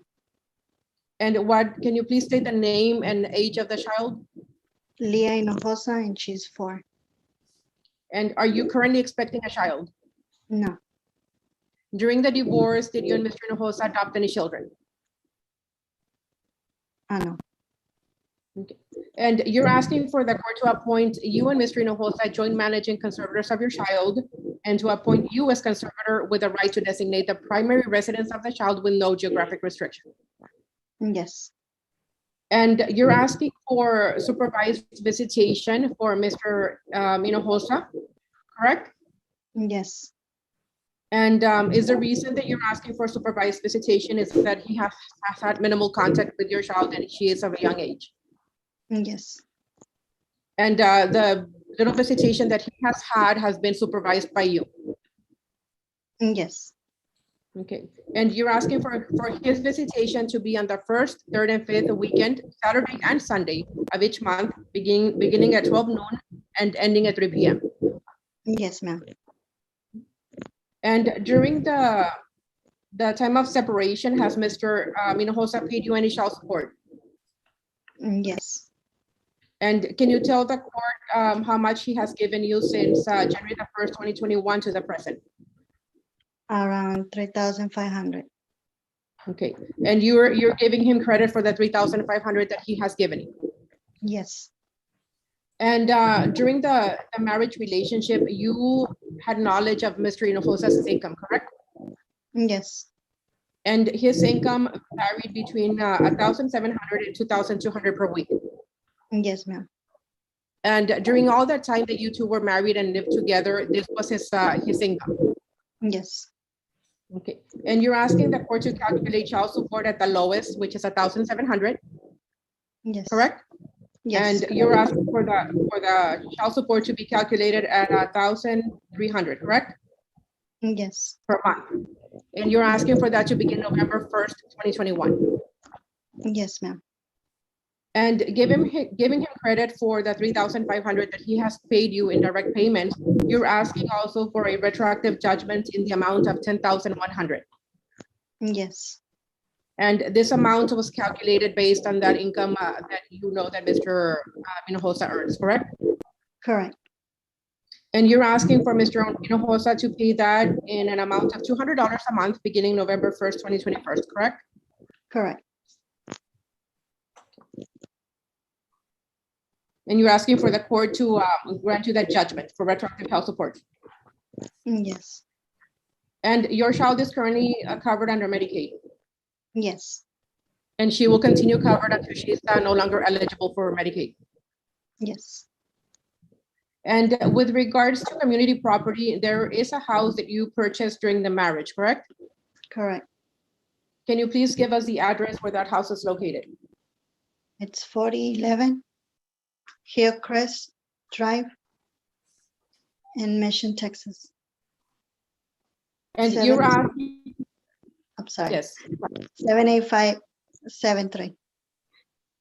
And you're asking for the court to order that house be sold and for the proceeds to be divided between you and Mr. Hinojosa?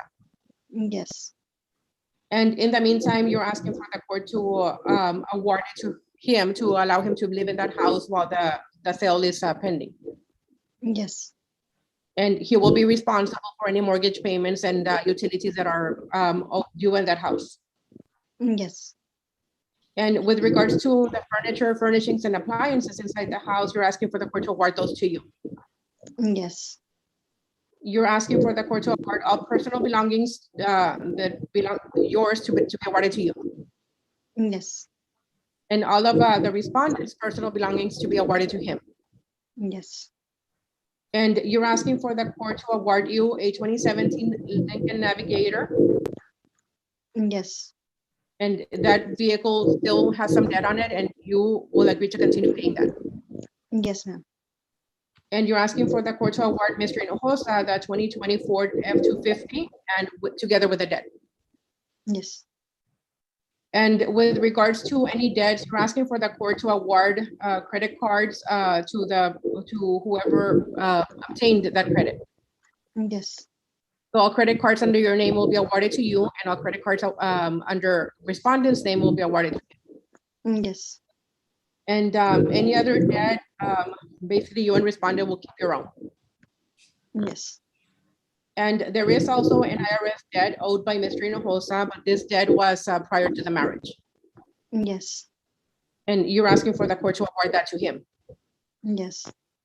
To your knowledge, was there any IRS debt that was occurred during the marriage between you and Mr. Hinojosa?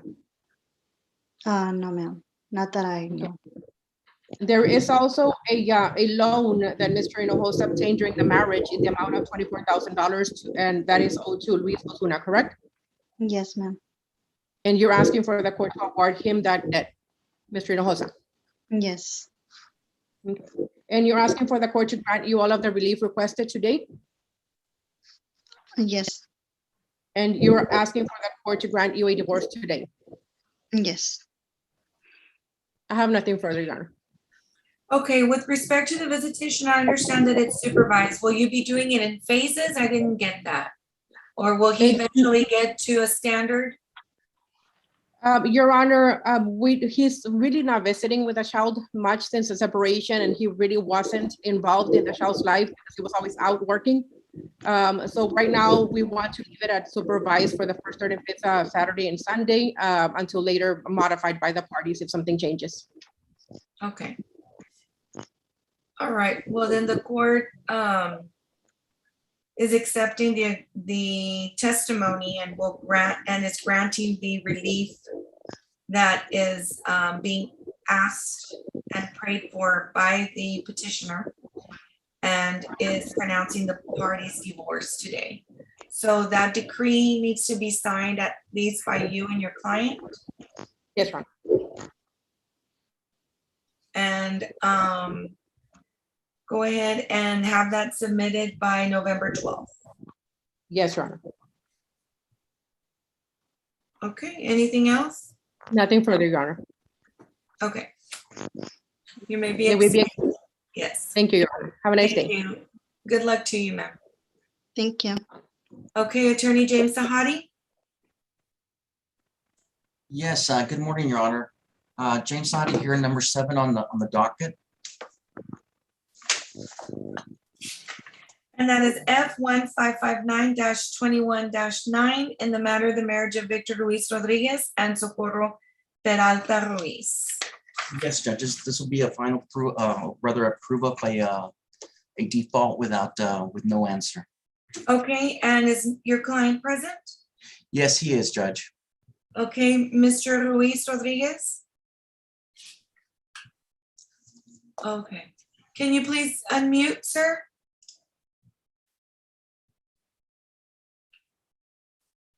Just click the microphone. Aquí estoy. Okay, oh, it's Spanish speaking? Hablo español. Okay, Mr. Sahadi, then I'm just gonna ask for you to please go slow so that Ms. Castañeda can translate for your client. So Mr. Luis Rodriguez, please raise your right hand, Ms. Castañeda. Señor Rodríguez, por favor, levante su mano derecha. Do you swear that the testimony that you're about to give is the truth, the whole truth, and nothing but the truth, so help you God? Jura que el testimonio que está a punto de dar es la verdad, toda la verdad y nada más que la verdad. Lo juro, es la verdad. I swear it's the truth. Okay, Mr. Sahadi? Thank you, ma'am. Your Honor, we initially we request that the court take judicial notice of all the matters on file, and in particular the publication by posting citation on September 8th, 2021, and a return of September 15th, 2021. Okay, the court will take judicial notice of all the documents in the court's file, and also is taking notice of the ad litem who previously had put on the record her findings and is approved, and the court is approving those findings. So you may proceed, Mr. Sahadi. Thank you, Judge. Mr. Reese, please state your name, your full name for the record. Mr. Rodríguez, por favor, diga su nombre completo. Mi nombre completo es Víctor Manuel Ruiz Rodríguez. My full name is Victor Manuel Ruiz Rodríguez. And are you the same Victor Manuel Ruiz Rodriguez who was married to Socorro Peralta Ruiz on May 21st, 1994? ¿Y es usted el mismo Víctor Ruiz Rodríguez que se casó con Socorro Peralta Ruiz el 21 de mayo del 1994? Así es. That's correct. And you separated on June 17th, 1994? Y se separaron el junio 17 del 1994. Así es. That's correct. And at the time the petition for divorce was filed, had you lived in the state of Texas for the preceding 6-month period and been a resident of Hidalgo County for the preceding 90-day period?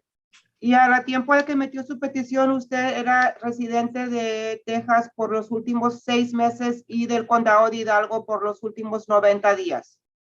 Así es. That's correct. And is it true that you have not applied for a protective order of this court and that none is needed? Y es correcto que no pidió una orden protectora y no se necesita una. No.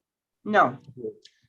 And are you asking this court to grant you a divorce from Ms. Peralta Ruiz because the marriage has become insupportable because of discord or conflict of personalities between you and Ms. Peralta Ruiz that destroys the legitimate ends of the marriage relationship and prevents any reasonable expectation of reconciliation?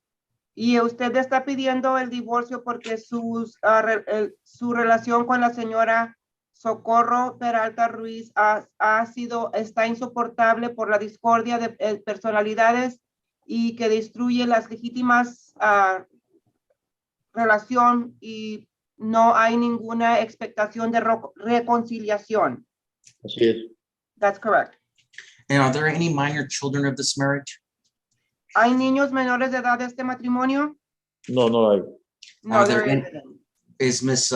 Peralta Ruiz expecting any children? ¿La señora Peralta Ruiz está esperando bebé? No sé. I don't know. Okay, how old is Ms. Peralta Ruiz? ¿Qué edad tiene la Ms. Peralta Ruiz?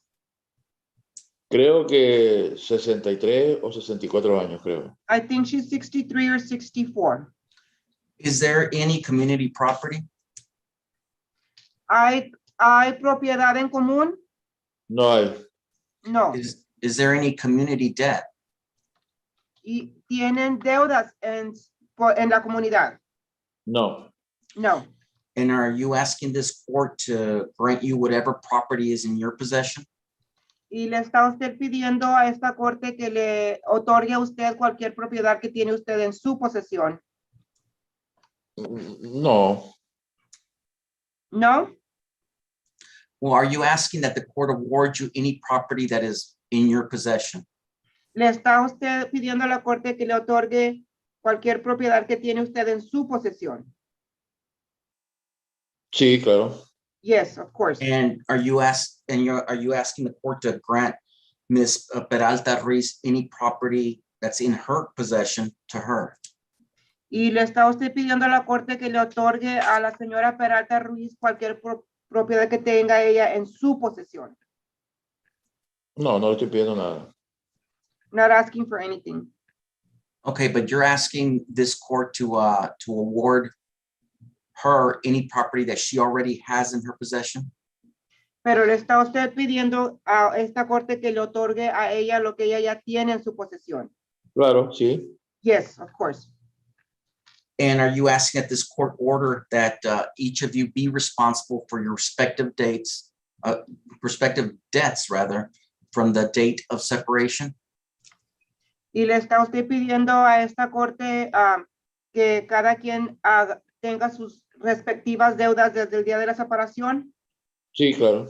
Yes, of course. And are you asking this court to approve this divorce? Y le está usted pidiendo a esta corte que apruebe este divorcio? Sí, claro. Yes, of course. No further questions, Your Honor. Okay, the court will take judicial notice of, like stated earlier, of all the documents and is approving this as testified to on the record by the petitioner and is granting, boy, it's gonna take a lot to break this habit, is granting the relief that petitioner is requesting. So how much time do you need to submit that decree? Judge, we'll have everything on file by tomorrow morning. Okay, I'll just set a tickler then for November 12th in case anything happens. Thank you, Judge. Okay, just make sure your client signs off on it. Yes, ma'am. All right, thank you. You all have a Maybe good both be day. excused. Yes, Ms. Castaneda, you can let Mr. Ruiz Rodriguez know that he is excused. Mr. Ruiz Rodríguez se puede retirar. Gracias. Thank you. Thank you, Judge. Okay, Attorney Juan Ramos. Hi, good morning, Your Honor. I'm here on number 37 on your docket.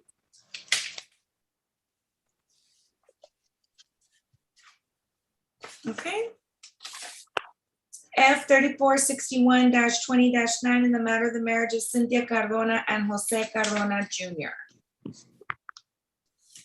Was the AG's office making an appearance today too? I know they've been notified and they have in the past, Your Honor, but I do believe we have an agreement as well. Okay, but they filed an intervention. Oh, there he is. Polo Gutierrez for the AG's office, Your Honor. I didn't have notice of this case. What was the case number again? I apologize. Oh, it's not the one that you're here for, but let me give you the cost number because your office has appeared in the past. It's F 3461-20-9. Do you want an opportunity to look that up? Yes, please.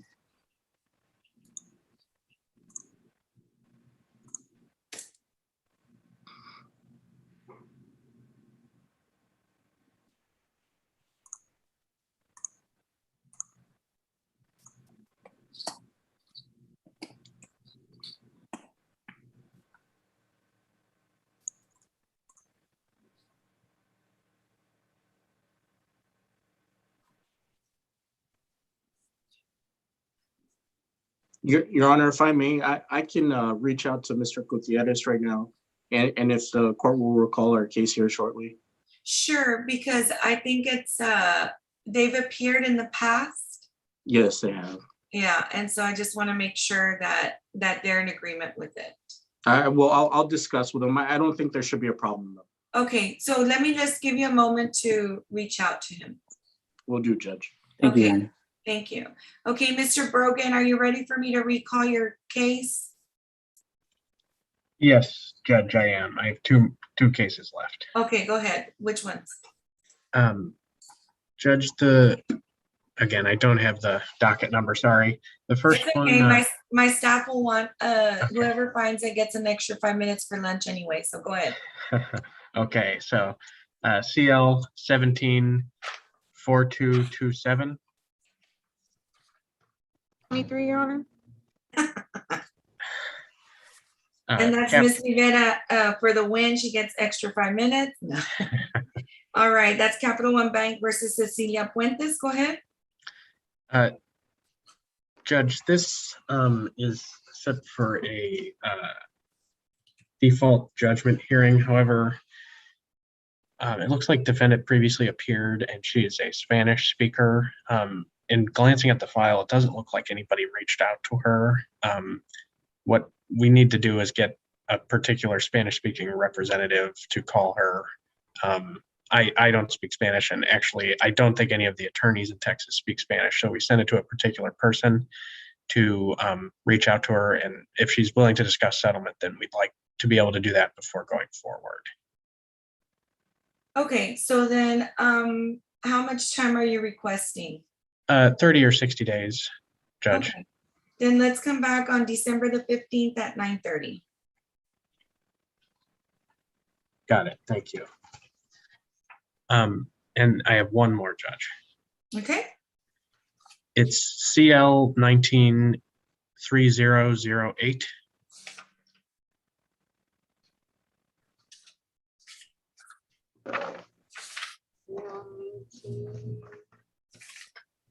Portfolio recovery versus Alicia Hawkins.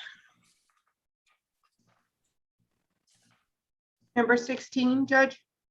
Oh, for Lisa. So then Tony, you and Bianca get an extra 5 minutes. Lisa, no, I'm just joking. Okay, go ahead. Yes, Judge, this is set for a motion for summary judgment hearing. We've filed that motion.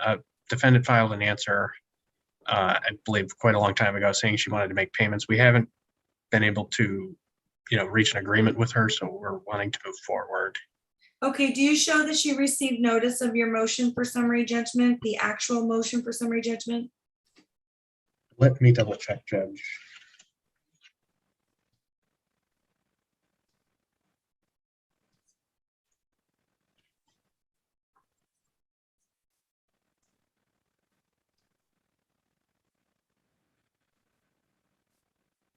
I believe it was sent to her. Your Honor, excuse me, yeah, she was sent to 100 Ramireño Street, Lobeño, Texas, 78564. Okay, all right, so you may proceed. Thank you, Judge. We filed suit on this one, May 31st, 2019. We got service June 17th, 2019.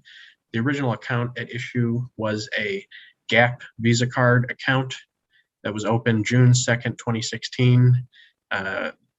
The last payment received was June 19th, 2017, and then the account was subsequently charged off December 10th, 2017. Today, we are seeking $1,852.58 plus court costs. We also have a business records affidavit on file from affiant Larry J. Andrews of the plaintiff, who reviewed the business records. And we'd ask that you take judicial notice of those documents and grant us our motion for summary judgment. Okay, the court is taking judicial notice of all the documents in the court's file and will also admit the business records affidavit as presented by the plaintiff and is granting the relief requested and put forth on the record. Do you have an order that's already on file with the court? It should be on file, Judge, yes. And I'll ask for that order to be forwarded. Okay. That's all I have, Judge. May I be excused? You certainly may, Mr. Brogan. Okay, thank you very much. All right, you have a good day. You too. Okay. Attorney Carlos Garza. Good morning, Your Honor. I'm here on number 6. I'm sorry, number 8 on your docket. Okay, F 2981-13-9 in the interest of minor children. Correct. Carlos Garza for the petitioner Alejandrina Ramirez. She is present. Your Honor, this is a SAPSER, and we're ready to prove it up. Okay, and who is the respondent? Respondent Corina Ramirez, she's present. That's the mother of the kids. The father of the children, Diego Gonzalez, I don't think he's present. He did receive a notice was sent to him for a final hearing at P.O. Box 2091, Elsa, Texas. He appeared back in May 28, 2013 for temporary orders. 2013 for temporary orders. Lucy Williamson was his attorney, and she has since withdrawn. Okay, so and who is Alejandrina Ramirez? She is the maternal grandmother of the children and the mother of Corina Ramirez. Both of them are present for testimony. Okay, so the father, in other words, although duly cited to appear, has failed to appear then? I believe so, Judge. I don't see him on screen. Okay, let me go ahead and have Mr. Damian, can you please call out the name Diego Gonzalez 3 times? Diego Gonzalez, Diego Gonzalez, Diego Gonzalez. Okay, you may proceed. Your Honor, It's Alejandra Ramirez and Corina are with you? yes, they are, Judge, and they're Spanish speakers. Spanish speakers? Okay, Ms. Castaneda, please ask them to raise their right hand. Por favor, ¿pueden levantar su mano derecha? Do you swear to tell the truth, the whole truth, and nothing but the truth, so help you God, Ms. Alejandrina Ramirez? Ms. Alejandrina Ramírez jura que el testimonio que está a punto de dar es la verdad, toda la verdad y nada más que la verdad. Sí. Sí. Yes. And Corina Ramirez? Corina Ramírez. She said yes. Okay. And just go, Mr. Garza, if I could please ask you to just read the agreement into the record slowly so that it can be translated. Certainly, Judge. Okay, you may proceed. I do ask the court to take judicial notice of all pleadings on file. The court is taking judicial notice of all the pleadings on file, sir.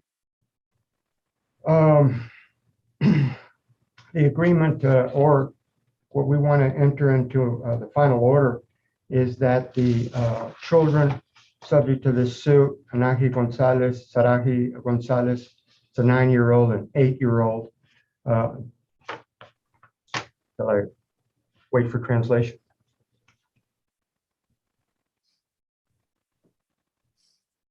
Ms. Castaneda, did you get that? I was writing the names of the children, Your Honor.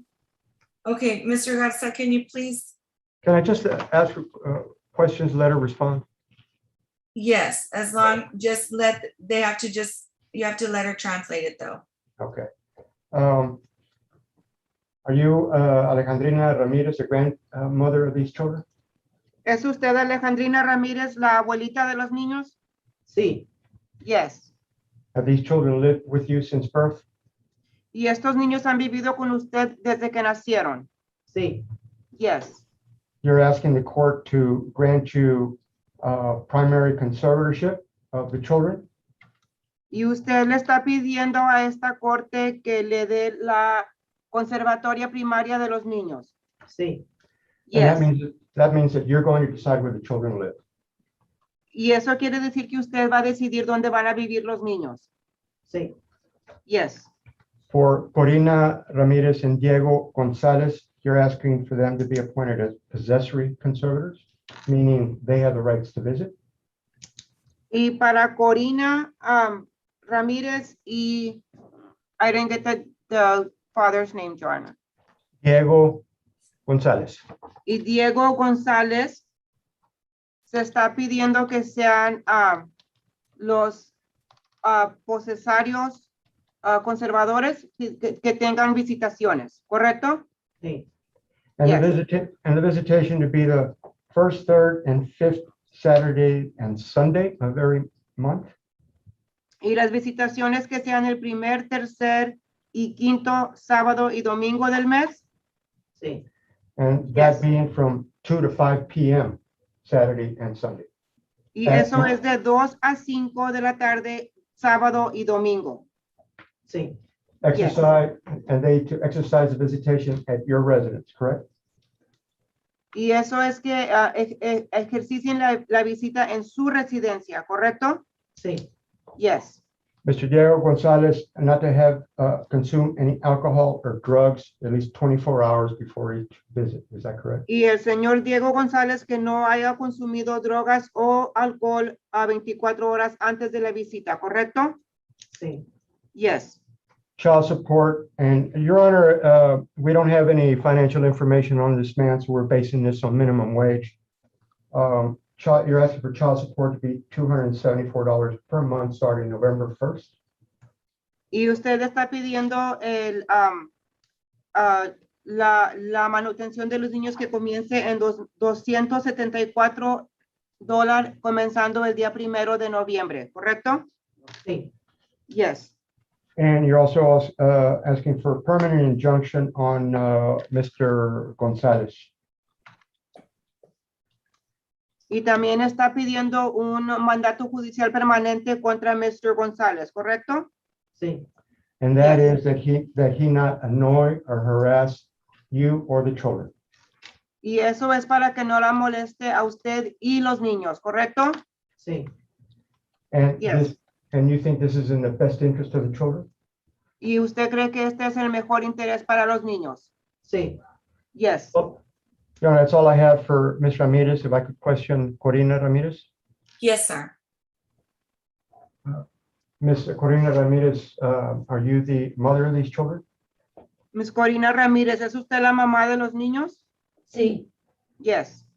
And did you hear all the questions and responses given to your mother, Alejandrina Ramirez? ¿Y usted escuchó las preguntas y respuestas de su mamá, Alejandrina? Sí. And, Yes. And do you feel these orders that we're requesting are in the best interest of the children? ¿Y usted cree que estas órdenes que estamos pidiendo es el mejor interés para los niños? Sí. Yes. Your Honor, that's all I have. Okay. The court is accepting the agreement as put on the record by both the maternal grandmother and the mother, Corina Ramirez. Will also take notice that the father, Diego Gonzalez, although properly served, did not show up today and although also given notice. So he defaulted in today's hearing. So Mr. Garza, just have both Miss Alejandrina Ramirez and Corina Ramirez and yourself sign off on the SAP, sir? Yes, ma'am. And just have that turned in by November the 12th, please. November the 12th? Yes, 21. Very good, Judge. That's all I have. May I be excused? yes, you may be excused, sir. Thank you. Thank you, Your Honor. Okay, Mr. Ramos, did you have an opportunity to speak to Mr. Gutierrez? Yes, Your Honor, I spoke with Mr. Gutierrez as well as the respondent. I believe we're ready to proceed. Okay, great. Let me go ahead and recall. Can you give me the number again? I'm sorry. Number Yes, 4, ma'am. Judge. Okay. Number 4, that wasn't the case. And number 37. Oh, Apologies. Yes, sorry, number 37. all right. F 3461-20-9 in the matter of the marriage of Cynthia Cardona and Jose Cardona Jr. And go ahead, Mr. Ramos, the announcements. Your Honor, Juan Ramos here on behalf of the petitioner, Mr. Jose Luis Cardona. Paulo Gutierrez for present the and ready. Office of the Attorney General, Your Honor. Okay, and let the record reflect that Miss Cynthia Cardona is also present. Yes, ma'am. Okay, and what do you need for me to swear in Ms. Cardona and Mr. Cardona? Yes, Your Honor, if you may, and then I can proffer into the record the agreement like everyone else has and then proceed. All right, Ms. Cardona and Mr. Cardona, can I please have you raise your right hand? Do you swear that the testimony that you're about to give is the truth, the whole truth, and nothing but the truth, so help you God? Ms. Cardona Yes, ma'am. and Mr. Cardona. Yes, ma'am. All right, you may lower your hands and you may proceed, Mr. Ramos. Thank you, Your Honor. Would you like me just to go ahead and proffer the agreement, Judge, or ask questions directly right now? No, I mean, you can proffer the agreement when you ask the questions of your client, that if he's in agreement, just also make sure you cover the jurisdictional questions with him as well. But go Will do, ahead and Judge. start with the agreement. Okay, Your Honor, the agreement is that the parties have agreed to joint managing conservatorship of their 2 children under the age of 18. They, with Ms. Cardona being named the primary conservator for determining both the home and the residence and the school. And they have agreed to standard weekend and holiday visitation as per the family code. And as far as child support, both parties have agreed that child support in the amount of $400 will commence on November 1, 2021. And that medical support will be a reimbursement to the state of Texas for providing Medicaid for the children in the amount of $88 commencing on November 1st, 2021. There is also a child support arrearage, which there will be a judgment taken as of today in the amount of $5,000 with a payment plan of $75 commencing on November 1st of 2021. And there is also a medical support arrearage amount of $1,000 and $1,030, I'm sorry, as of today, with the payment plan of $10 commencing on November 1st, 2021. And both parties agree that there is no community property, and they're each in agreement to maintain their respective debts under their names.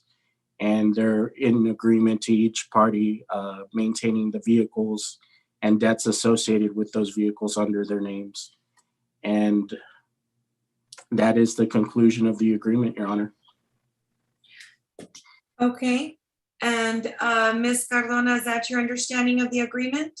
Yes, ma'am. And Mr. Cardona, is that your understanding of the agreement? Yes, Your Honor. Okay, Ms. Cardona, are you asking for a name change? No. Okay, so Mr. Cardona, your attorney is now going to ask you some questions to make sure that you meet the jurisdiction requirements and the remaining requirements in filing a divorce today. Mr. Ramos, you may proceed with your client. Thank you, Your Honor. Mr. Cardona, can you please state your full name for the record one more time? My name is Jose Luis Cardona Jr. And you are here present today asking the court to proceed with finalizing your divorce? Yes, sir. And you're asking the court to finalize your divorce due to irreconcilable differences, and there's no possibility that you and Ms. Cardona will reconcile? Yes, sir, that is correct. And prior to the filing of this divorce, you've been a resident of the state of Texas for 6 months and Hidalgo County for 90 days? Yes, sir.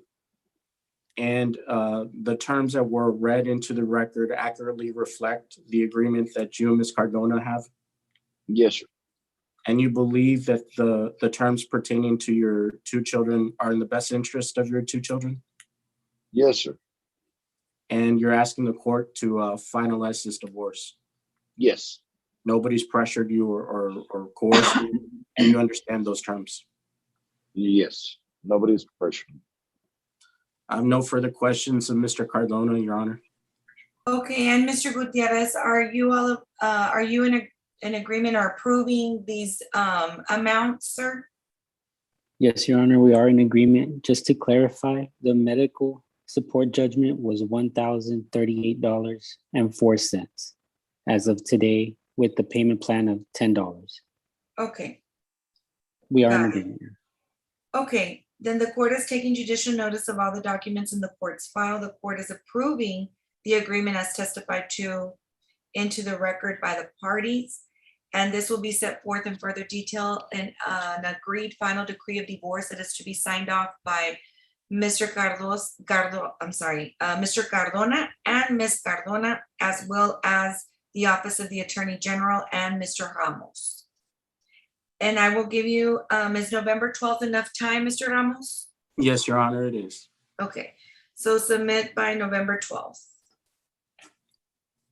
Okay, then I just want to say that I know that it took a few times for you all. You came here a few times, and I do appreciate you working this out and putting your children first. And I do just want to remind you that although you do have an order that is a standard order for visitation, you are certainly welcome to allow extra time with one another of your kids to be, as long as you mutually agree upon that time. I think that as long as you continue to put your children first, you all will be great co-parenters, okay? Thank you. So best of luck to you all, okay? Okay. Thank you, ma'am. Yes, anything further? Nothing further, Your Honor. May we please be excused? You certainly may. Thank you, Judge. Thank you. Okay, Thank Attorney you. Cynthia Martinez. Hello, Your Honor. Thank you for seeing me. Your Honor, we have a protective order case in which we have been unable to serve Cynthia Martinez for the state and the applicant. It is for a protective order case that we have been unable to serve the respondent. He lives with his either his girlfriend or wife and his mother and grandmother, but he himself, according to the applicant, comes and goes from the house, so we have not been able to serve him directly. We are asking the court to allow Rule 106 substituted service on him. Okay, what number is this on the court's docket? Because I don't have a P case on my docket. Yeah, it's number 57. Oh, I overlooked that, sorry. Okay, so then did you file your motion for substitution of service? No, ma'am, we haven't. We're just asking your permission if we can do that. I need to have a motion for substitution of service on filed along with the affidavit. Okay, motion. And then you'll file an order setting hearing and your order granting. Okay. If I see enough on the affidavit and I'm satisfied, then we'll go ahead and sign the order granting. Other than that, we'll set it for a hearing. All right, thank you, Your Honor. Yes, ma'am. May I be excused, Your Honor? You certainly may. Thank you. Okay, Attorney Paloma Barredo.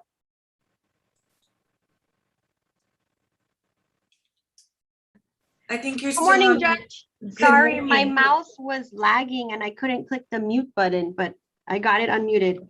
Paloma Barredo with number 5 on the court civil docket, Judge. Okay, one moment.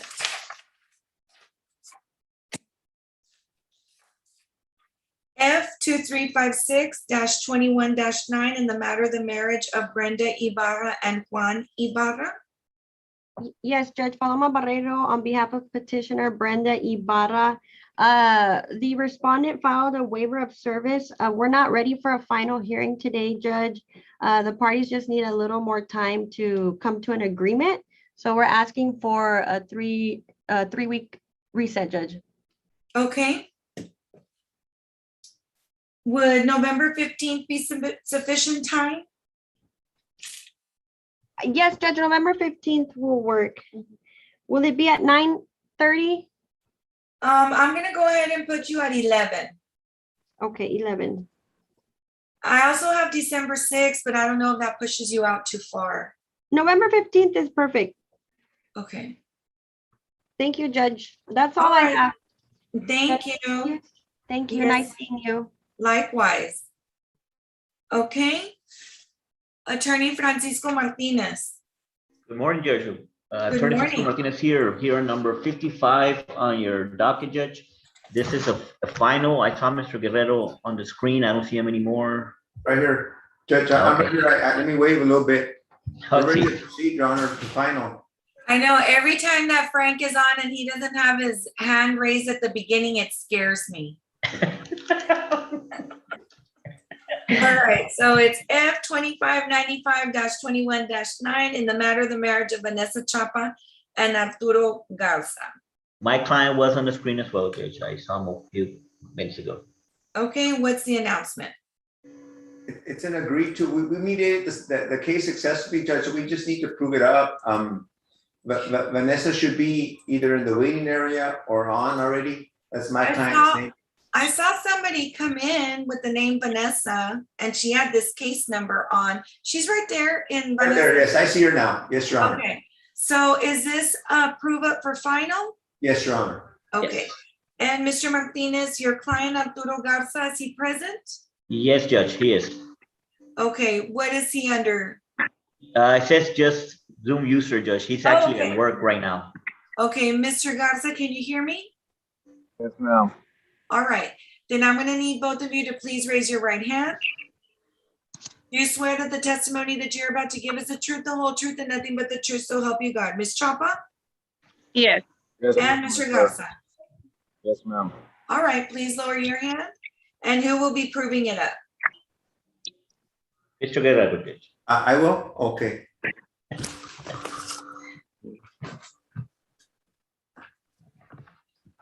Let me, if the court. Well, I can do it, Judge. I can do it. I can do it. You can get Thank going. you. I appreciate it. Mr. Garza, will you please state your name for the record? Arturo Isael Garza Perales. Are you presently married to Vanessa Montemayor Chapa? Yes, sir. Prior to filing this divorce, did you live in the state of Texas for 6 months and in County of Hidalgo for 90 days? Sir. Did you marry on or about May of 2014? Yes, yes, sir. Will you speak up a little bit louder so they can hear you? Okay. Yes, sir. Did you separate on or about April of 2021? Yes, sir. Had your marriage become insupportable because of discord or conflicts? Yes, sir. Is there any chance of reconciliation? No, sir. Now,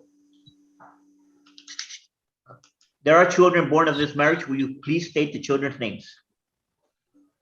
Violeta Chantel Garza, she's 5 years old, and Arturo Isael Garza Jr., he's 2 years old. Now, Mr. Garza, we did mediate this case. Is that correct?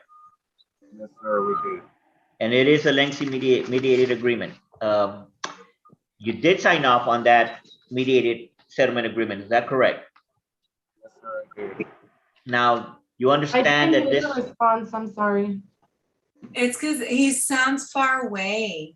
I apologize, Judge. He's at work. He did say there was going to be some noise. He was going to. Mr. Garza, you need to speak up a little bit louder, sir. Now, Mr. Garza, you understand that that mediated agreement will be incorporated into a final decree of divorce. You understand that?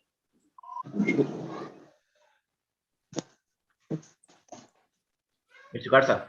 He lost audio. Okay. The beauties of technology. And he did tell me, Judge, that he might have some trouble. He was Okay, at work. so you covered the jurisdictional requirements. Why don't you just put the agreement on the record and we'll go ahead, since Ms. Chapa has better audio. We'll just ask Ms. Chapa if that's her, that's what she understands the agreement to be. And Mr. Garza, what we can do for him is if he can hear you, we can go ahead and even if he can just. I can't hear. Okay, can you hear now?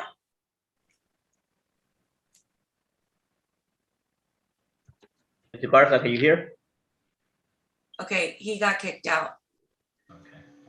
Or he might, hold on. Let's see if he gets back in. I'll recall it as soon as he gets back into the waiting room, okay? Please, Judge. Yes, thank you. Yes, I will. Be on standby. Sammy Huda? Good morning, Your Honor. Good morning. What case? This is on docket number 20, Your Honor. CL 192482-I Maria Ramon versus Nations Lending Corp.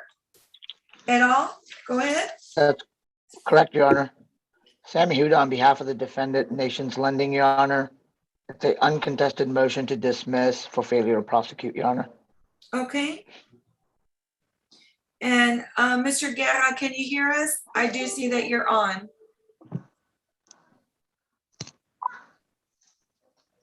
Okay, the court. coming.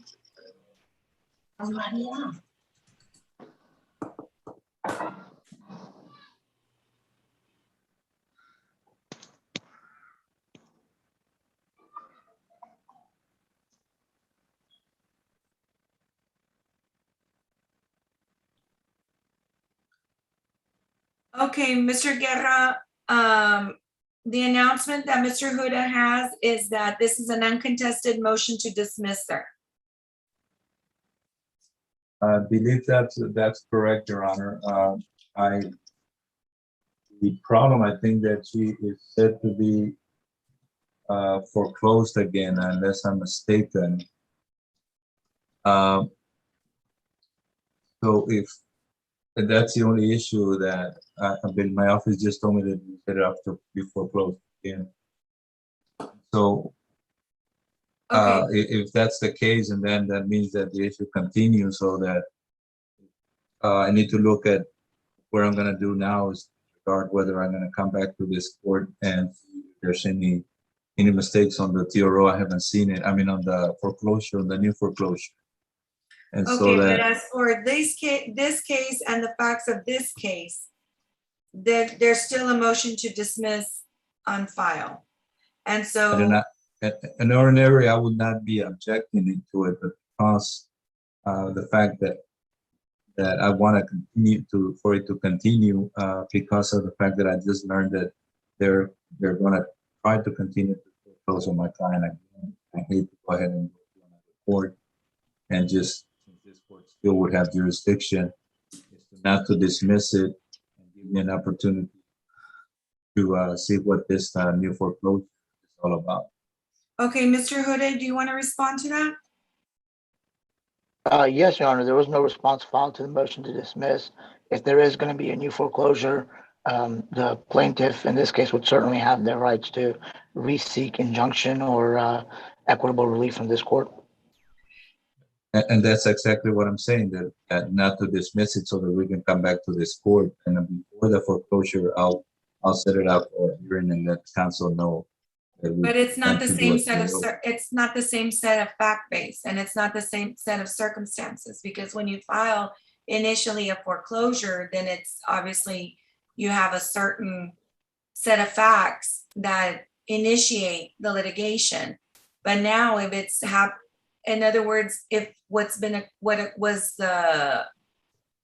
occurred to make that lawsuit be initiated has now, those issues are moot. Even if there's a new foreclosure, well, now you're starting again. So now you have to file an injunction to stop that foreclosure. This whatever's on file for this doesn't stop the new foreclosure. You need No. to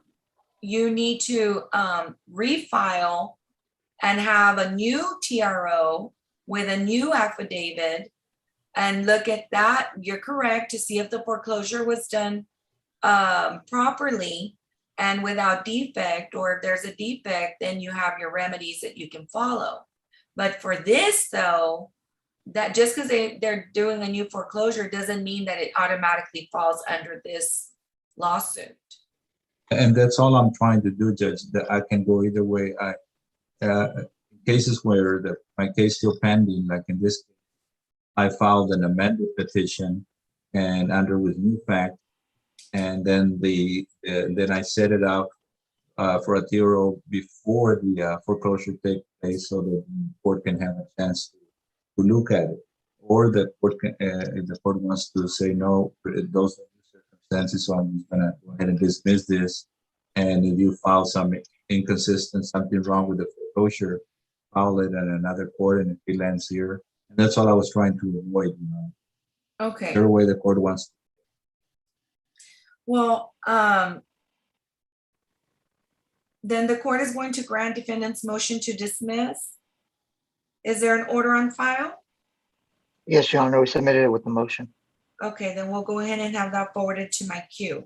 And then just look at the new foreclosure, Mr. Guerra, and see if you're gonna be filing there. And like you said, it'll just depend where it is. Okay, thank you, Your Honor. Okay, anything else? Nothing from. Nothing further from the defendant, Your Honor. This is my only case before the court. May I be excused? You certainly may. Thank you, gentlemen, for your patience. Thank you, Your Honor.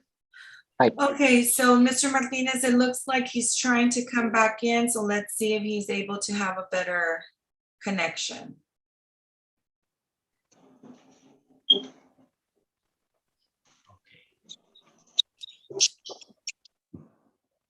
Okay, Mr. Garza, can you hear us? Yes, ma'am. Okay, that sounds better. All right, you may continue. I'm gonna go ahead and recall your case. And that was, give me one moment.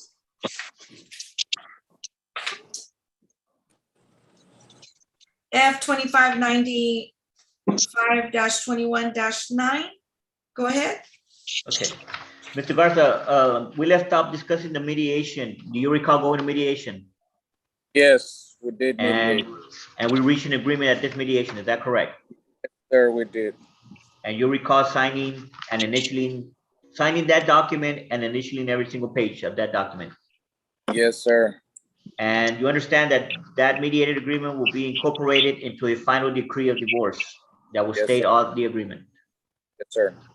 Once that is done, you are asking the court to approve that decree. Is that correct? Yes, sir. And one last thing, it will discuss the possession and access to the children, the child support, medical support, and the property. You understand that? Yes, sir. And are you asking the court to grant you your divorce? Yes, sir. No further questions for my client, Judge. Okay, Mr. Guerrero, do you have any questions? Mr. Guerrero, you're on mute. Not for Mr. Arturo Isael Garza, but I do have questions for Vanessa Montemayor Chapa, my client. Go ahead, Ms. Chapa, can you hear us? Yes, ma'am. Okay, go ahead, Mr. Guerrero. But Vanessa, you also heard the recitation of a mediated settlement agreement between you and your husband regarding this case. Is that correct? Yes, correct. And insofar as the terms and conditions, those were outlined in a decree that was presented to us, and you and I had a chance to review it. Is that correct? Yes, correct. And we signed off on the decree of divorce that reflected all the immediate settlement agreement. On page 30 is your signature. Remember signing that document? Yes, I remember. Okay. Now, are you by any chance expecting at this time a child? No. Okay. Then I'll pass the witness at this point, Judge. I have no questions for petitioner, Judge. Okay, then the court is granting the agreement as testified on, and put on the record by the parties. And it'll be set forth in further detail in a divorce decree to be signed by the parties and the attorneys. That'll be submitted by November the 12th. And I do commend both of you for putting your children first and for coming to an agreement that puts your children first. I wish you both the best of luck, and I hope that you're able to co-parent effectively. Just one last thing, if I may. My client has not reviewed the decree and signed off on it only because he's been away working, but he'll come in as soon as possible and we'll get that in. Okay, no problem. Well, you have until the 12th. If you need more time because you haven't been able to get it, just let us know or else you'll be set for a show cause. Yes, ma'am. Sure. we will. Okay. Thank you, Judge. May I be excused? Yes, you may. You all be safe. Thank you. Okay, Karina Murillo? Yes, Judge. Okay, you're set for a final hearing of divorce against Jesus Alvarez, and you're still pro se? I'm sorry? You are still pro se? You represent yourself? Yes, I'm sorry. Okay, and Mr. Alvarez, is he present? No, he's currently at work, ma'am. Okay, so have you and Mr. Alvarez signed off on a divorce decree? Yes, I agreed divorce with children. Okay, and was that e-filed with the court? Yes. Okay, let me have Ms. Castaneda, can you please check on that, please? This is number 1 on the court's docket. I don't see an FDD filed, Your Honor. Okay. Okay, so do you remember, did you come down to the courthouse just to file it? I just turned in the papers. I'm sorry. We turned in the papers. We signed them. When did you file it with the clerk? Let me check it out. I have it right You should here. have a stamp. July 8th, 2021. Okay, what, July 8th, 2021? What does it show that she e-filed on that day? She filed the original petition, Your Honor, on July 7th. Her statement of ineligibility that same day, the waiver of service to be filed that same day. The waiver of service was filed July 8th, and then she filed an order setting hearing July 8th. Okay, so do you have something that says agreed final decree of divorce with children or something like that? I have all the copies here. Sorry. I think I turned those papers in. The clerk's office is not showing that it's been submitted. So unless I have a final decree of divorce that's signed by you and your husband, you wouldn't be able to move forward today. Okay. It needs to be filed. You can file it in person. And if you have it signed by him, you can go down there and file it and check. I have one that we got notarized that I turned in. Is that a different one? Yes, that was probably your waiver of service. Okay. Yeah, I think I have it here. It's a final divorce decree.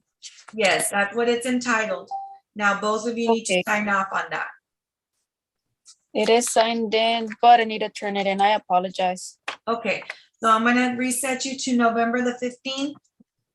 Okay. At 9:30, have it turned in before then, as long as it's signed by you and your husband. Do you all have any children? Yes. How many? One. Okay. And do you address child support in there and visitation? Yes. All right. Your Honor, if I may, Mr. Alvarez came in yesterday, and he stated to us that he was going to be hiring an attorney. There is an order resetting that was filed, but there was no Rule 11 filed along with it because he said that he was going to be at work today, but he did state that he was going to be retaining an attorney.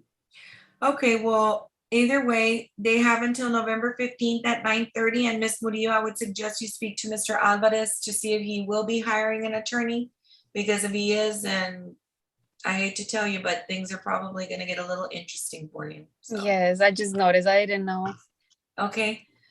So, right. but either way, we'll see you November 15th at 9:30. Thank you, Judge. All right, thank you. Mr. Guerrero, I apologize. I just noticed that you had another client on. Are you ready to proceed on that? Yes, Your Honor, we're ready. Okay, what number is that on the court's docket? Number 55. No, that was the one that you just did with Mr. Oh, Martinez. 50. Okay, F 3237-20-9 in the matter of the marriage of Gerardo Ochoa versus Cristina Zamora. I do see that Osvaldo Morales is also on. Yes, Your Honor. Osvaldo Morales here for Mr. Ochoa, Judge. We're here. Your Honor, and Okay. Cynthia Cantu Polo del Bosque Gutierrez for the comes on AG's item. office, Your Honor. All right, one at a time. Let's Sorry. backtrack. Okay, so Fabian Guerrero is representing Cristina Zamora. That's Mr. correct. Osvaldo Morales is representing Gerardo Ochoa. Attorney Cynthia Cantu del Bosque is the ad litem, is that correct? Yes, Your Honor. And Mr. Gutierrez is here on behalf of the Office of the Attorney General, correct? Correct. Yes, Your Honor. All right, so now we've got the appearances on the record clearly. How are we proceeding today? Judge, it's an announcement in large part. We did mediate the case successfully. Unfortunately, both Osvaldo and I did not have Mrs. Del Bosque notified about the mediation, and I think Osvaldo already extended apologies, and I extend the same apologies, Judge. What we're gonna do is we're gonna have Mr. Morales is gonna prepare agreed temporary orders to circulate amongst us regarding the issues that were resolved. And I mean, that doesn't resolve the whole case, but at least gets us some temporary orders to give the family a stability. Okay, and is Mr. Ochoa also present? Yes. He's here with me, Yes, Judge. Your Honor. One moment.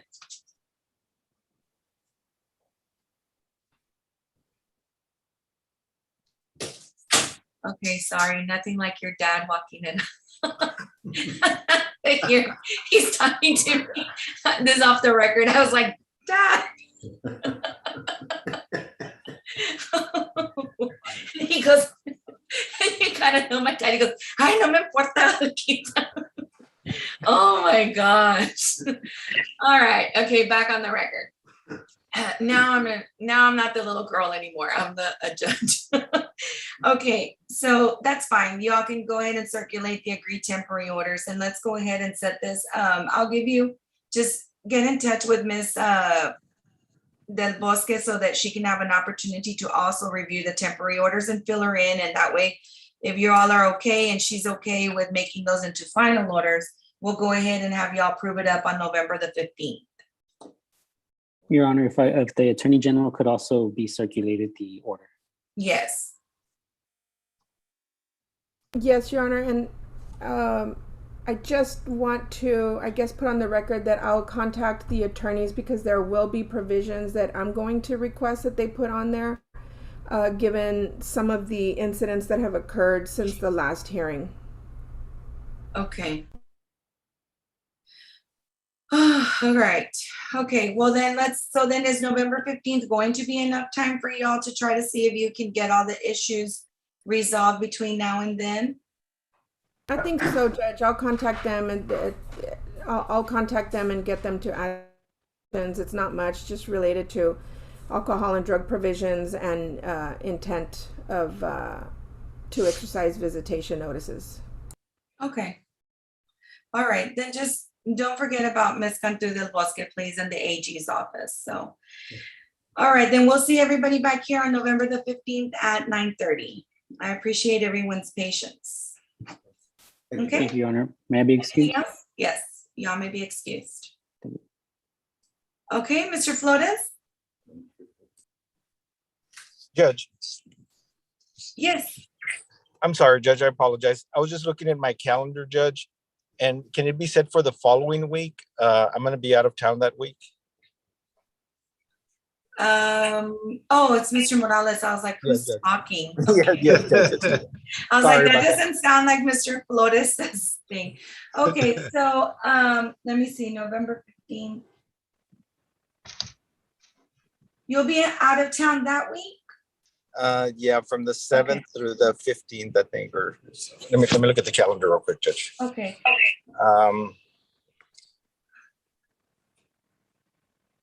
Oh no, Judge. You know what? I'll be back on the 14th, so I'll be back on the 15th. Sorry about that. You sure? Okay. Yes. I'm all right, Judge. Thank you. Okay, then we'll leave it for November 15th at 9:30. All right, thank you. Okay, thank you. Bye bye. All right, Mr. Flores? We're here on number 11 of the court's docket. It's Ms. Vela's motion to compel. Okay, Ms. Vela, oh, there she is. Yes. One moment. Okay, F 3712-16-9 in the matter of the marriage of Dana Alvarez and Peter Alvarez. Okay, go ahead. Good morning, Your Honor. Rebecca Vela for Dana Ray Alvarez. David Flores here on behalf of Mr. Peter Alvarez, and he is present in the Zoom meeting, Your Honor. Okay, is Ms. Alvarez present? No, she's not. Okay, that's fine. It's your motion to compel. Go ahead. That is correct, Your Honor. We filed, this is our third motion to compel that we have filed on some discovery that was sent to Mr. Alvarez. And in this particular motion, there are several issues where he failed to respond or responded inadequately. If I could go through those.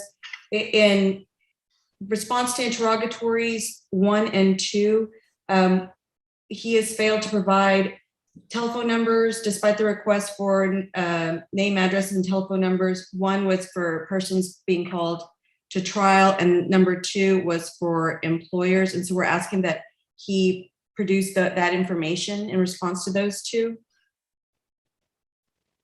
Okay. Judge, Go ahead. and if I just may, Your Honor, Christopher Castillo is the one that's handling this file as as lead at this point. He is on vacation, but my understanding is that we've provided almost all of this information. Well, I can show you the responses. I'm not making. The thing is that those kinds of things that she's requesting in the discovery, it's not privileged information. That's correct. So And if we've it's given not privileged information, then it needs to be submitted. And let me just say this, look, and I'm going to speak, and you can convey it to your client as well, Ms. Vela and Mr. Alvarez, because you're on, well, obviously, you'll hear it straight from me. But look, when we're answering discovery, it's a tedious process. I didn't like it when I was in private practice, I'll be honest with you. And I'm not gonna lie, I mean, because it's public record, I had my fair share of motions to compel filed against me because I don't like discovery. And my clients didn't like to answer discovery because sometimes they would feel like it was their mission to make it difficult on the other person in giving information. Like, I don't want to give it, or why should I give them that phone number? Or if I give it, it's going to make me look bad. Or why should I do those admissions or anything like that? That's going to make me look bad. Or what if they misinterpret it? This is all I'm going to say is, look, your job is just to answer those questions unless they're privileged. You let your attorneys figure out how to deal with the responses, such as if you feel you're giving some information that may just be detrimental to you, you let your attorneys figure out how are they going to remedy that, because almost everything will have a counter argument. That's why they went to law school. That's why they are, well liked and looked and respected in their professions, because they will know how to get you out of that hole if you're feeling like the information that you're giving is putting you in a hole. Look, if it's phone numbers, if it's addresses, if it's names of people, anything like that, it's not privileged. And I have no other choice than to follow the law and the statute that says those things have to be given. And so if you are lacking any of those things that are not privileged information and you don't qualify to assert a privilege in a timely manner or an objection in a timely manner, they must be given. So please get with Mr. Castillo and Mr. Flores and give them that information. I'm giving you 30 days to respond to those discovery requests, and make them as complete as possible. And I understand it's tedious. Nobody likes to do discovery. And if you find somebody that likes to do it, I suggest you all hire them on the side, because I don't. So let's not make it more difficult than it is. I'm hoping to be able to resolve y'all's issues sooner than later. So just hang in there. So let's, go ahead, Mr. Flores. I apologize, Judge. I did not mean to cut you off. I'm so sorry. That's okay. Go ahead. And one thing I was hoping to do, I don't know. I have seen some of the responses and this information is included. Chris says he sent it to her. I will verify that because I went through these one by one. Now, there were some where we maybe did a basic answer I saw and said the balance look to depositions because you're not required to marshal your entire case either. But I'm happy to do that. But what's happening here is that they're not willing to go to mediation. Some of this information, I think we can still proceed with getting this mediation scheduled, going to meet, trying to resolve this and so they're holding that hostage. Okay, I'm hoping we can at least hold schedule. on. Do you all have a mediator already? Did we already Yes. assign one? Yeah, Your Honor, we had agreed on Ms. Thompson to mediate this case, if you will recall. And this is, again, the third time that I have filed a motion to compel because they had not answered discovery at all. I filed a second motion to compel because I had not received the answers. Once I filed that, I received the responses. And this is the third one because there is still information that is lacking. A response such as Mr. Flores was saying, see, deposition responses, well, no depositions have been taken and I don't have to take depositions. I asked questions and I'd like a response to that. I need certain information such as, I need certain information such as retirement account information, which I specifically asked, and he said the response to that was none. But if you look at the W-2s that were provided, it clearly shows that he has a retirement account. Okay. So I'm not saying that Mr. Castillo didn't provide that information, but your client was not forthcoming with that information. And All so right. I have, there's several of these. Okay, so I think I made myself clear that we're not going to be playing games here. So all of that is part of the community estate. It all needs. This is not a divorce. And it was This is not a divorce. And that was something that was granted in the divorce. Isn't this a post-divorce action? Yes. We filed an enforcement on town. I know, but it was part of the community estate at the time or whatever y'all are fighting on, isn't it? Yes. Look, I'm going to tell you this. You all know I'm very unconventional in my ways when it comes to family law because I did it for so long. All right. I don't have a problem. If y'all want to come in and I sit you guys down and we're going to go one by one and we're going to do this in chambers, I don't have an issue with that. But before we get to that and I dedicate that kind of time to it, I'm going to go ahead and give y'all the opportunity to extend courtesies to one another, be professional to one another, give the answers back and forth, reciprocate that as well. If not, then I'm going to take matters into my own hands. And by that point, I don't think anybody's going to be happy except at the end, me, just because I'll have gotten the resolution. So just go ahead and talk about it. Any outstanding responses need to be submitted by within 30 days of today's date. Okay. So 30 days from today's date, submit an order to that effect, and I'll sign off on that. Okay. Is that date November 20th, Your Honor? Well, remember that October has 31 days. So just count from tomorrow. Okay, I just want to put a date into these. And could Your Honor require us to mediate within 45 days? I mean, again, this is just, I think, unnecessarily dragging on, but I think if we can put a 45-day period. As long as I get my responses, that's all I've needed to go. But I do need the information. I'm going to go ahead, even though I think 30 days is the 18th of November, Okay. I'm going to do it to that Friday. So I'm going to do it until November 19th. Okay, let's get a firm date. Thank you. November 19th at 11:59 p.m. So you even have until 11:59 p.m. to submit it. And then I'm going to have y'all come back just on a status for December the 6th at 9:30. If on that date, both of you have all the discovery responses or the information you need that is necessary to move forward, then we'll discuss the mediation, but y'all will be attending mediation. I just don't know yet at what time, you know what I mean? So December 6th at 9:30, you all will come back for a status hearing. And just for informational purposes, Your Honor, I do have Mr. Alvarez's schedule a month ahead. I'll provide it to Ms. Vela for the purpose of visitation. Got it. Okay. Thank you, Your Honor. Yeah, when it comes to the kids, please encourage your clients to work with one another because I don't look too kindly on that. So. Yes, Your Honor. All right. Anything else? No, Your Honor, that's all I have. Okay. All Thank you, right. Judge. Have a wonderful day. Okay. All right. Thank you. Likewise. Okay, y'all take care. Okay, Mr. Lopez. Good afternoon, Your Honor. Good afternoon, sir. Yes, we are now in afternoon. Yeah, I'm number lucky 58, Your Honor.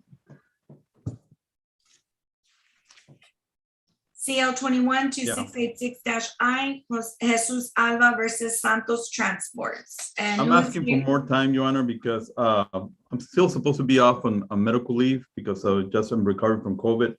So I need more time on this matter. Is Jesus Alba present? Jesus Alba? Who's filed the appeal, Mr. Lopez? I did, Your Honor. Okay. I did. Well, the other party didn't show up, so how much time are you requesting? As much as the court can give, because I can only work like 2 or 3 hours in the morning, Your Honor. I am get Okay. exhausted by this time. December 15th Okay. at 11 a.m. Thank you, Your Honor. Okay? That's all I have. May I be excused from the honorable court? Yes, you may. At what time, Your Honor? 9 o'clock? 11. 11? Okay. Thank you, Your Honor. Have a Okay. good day. Thank you. Likewise. Okay. Let me see. Maria Mónica Torres.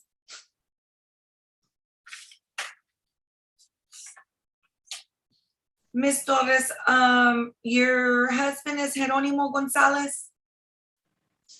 You're on mute. Push the microphone at the bottom.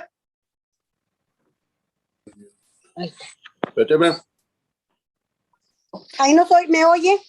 Okay, Miss Castaneda, ask her if her husband Jerónimo Gonzalez. ¿Su esposo es Jerónimo González? Sí. Yes. Okay, and is he present? ¿Está presente? No. No. Does she know where he's at? ¿Sabe usted dónde está? Lo último que yo sé fue encerrado, mas no sé si fue deportado, mes. No he tenido comunicación con él. The last I heard, he was in jail, and I don't know if he was deported. I've had no communication with him. Okay, and so did he sign the waiver of service? Sí. Ask her anyway. A ver. ¿Y él firmó el waiver? Sí. Yes. Okay, ask her to stand by. I'm gonna go on to Mr. Knapp. Por favor, se mantiene ahí. Sí. Okay, Mr. Knapp?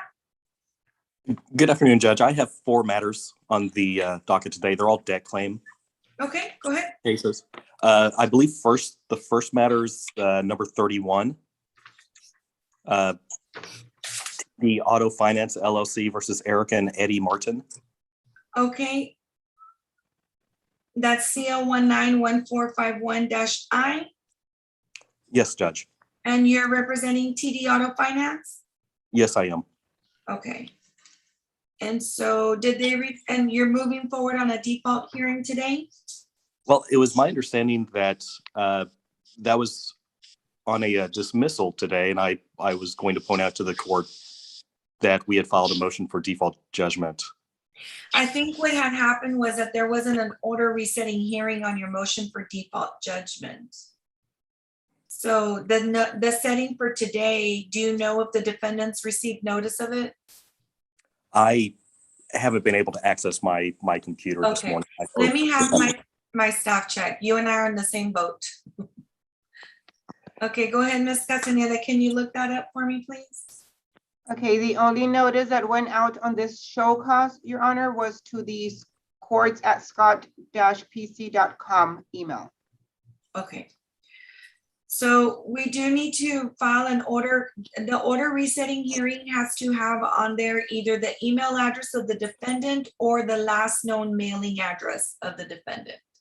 Understood. So if you can get that refiled with that information, and then we'll go ahead and set you on that. Thank you, Judge. Okay, and we'll look out for it, and I'll go ahead and give you some time. I'll just submit a tickler for the 19th, November 19th. That's just for my notes to see if you've submitted the order resetting hearing yet. Okay. Okay, and what is your next case? Next case, I believe it's number 30, and that's Bank of America versus Richard Leon Jr. Okay, and let me see, number 30.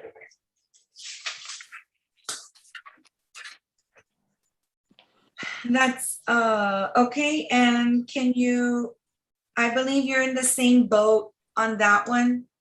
That's right. The order setting hearing doesn't notify the defendant of today's setting. So you'll have to do the same on that one, is file the order resetting hearing, make sure that it's CC'd to the defendant. Understood. Okay, and it'll be the same tickler, the 19th. And that's a reminder for the court, not that you need to show up. Okay, the next one? Next one is, I believe, number 19, Jefferson Capital versus Edna Munoz. Okay. And did Ms. Munoz file an answer? I believe she did. Okay, so are you moving forward on a motion for summary judgment, or what are we doing today? I was under the impression that we, well, unfortunately, I haven't been able to look at my system here, so Okay, because I have on the notes for number 19 that it's a hearing for a prove up, but I don't know what we'd be proving up. Usually it's a settlement, but let me see. Is Edna Munoz present? I think there's I don't know. Edna Munoz? Mr. Damian, can you please call that name 3 times? Yes, ma'am. Edna Munoz, Edna Munoz, Edna Munoz. Okay, so what do you show the setting for Ms. Castañeda today? That's what I'm looking at. It says, request for hearing filed by plaintiffs.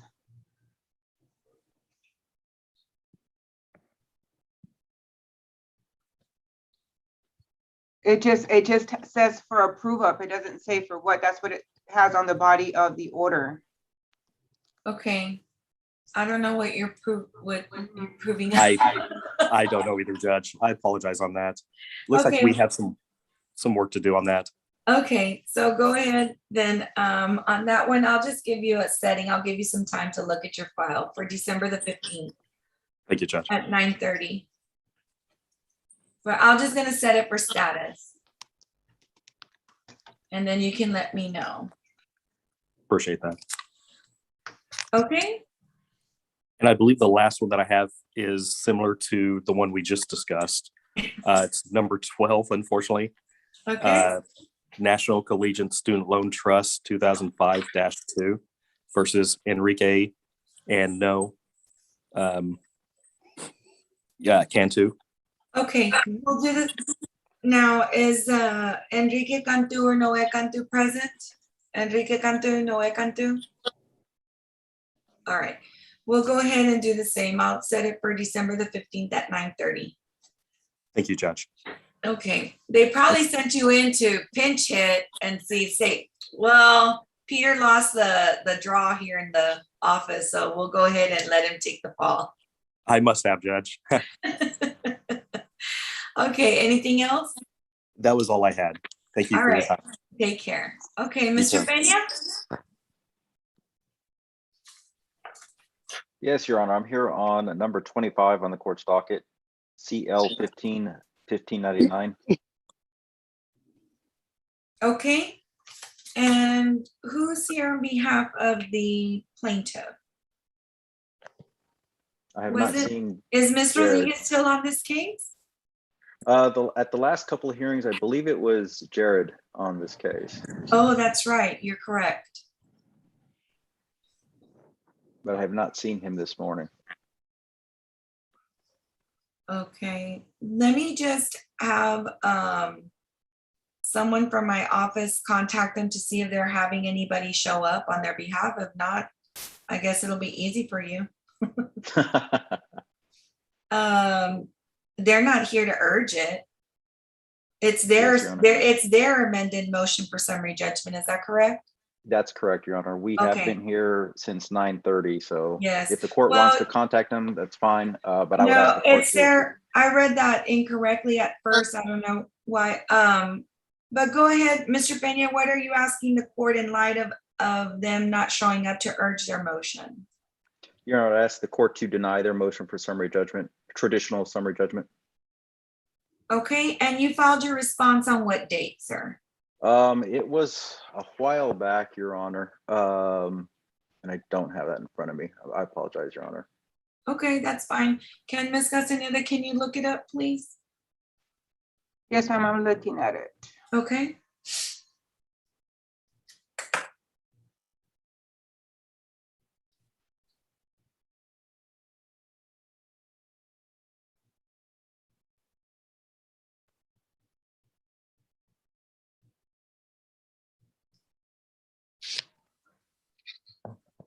Your Honor, we filed Yes. our first response on September 30th, 2015, and then we just re-urged the same response since the arguments did not materially change.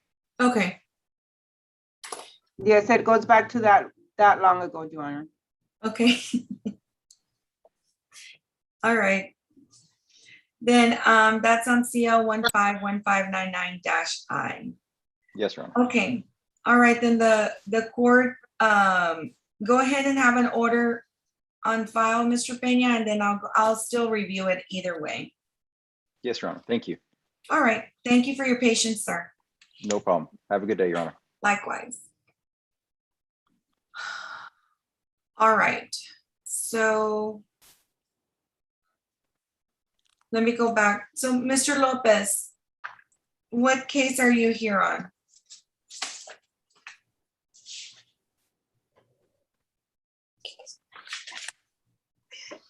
Are you and Laura Lopez here on the same case? Yes, Okay. Do you know what number you are on the court's docket?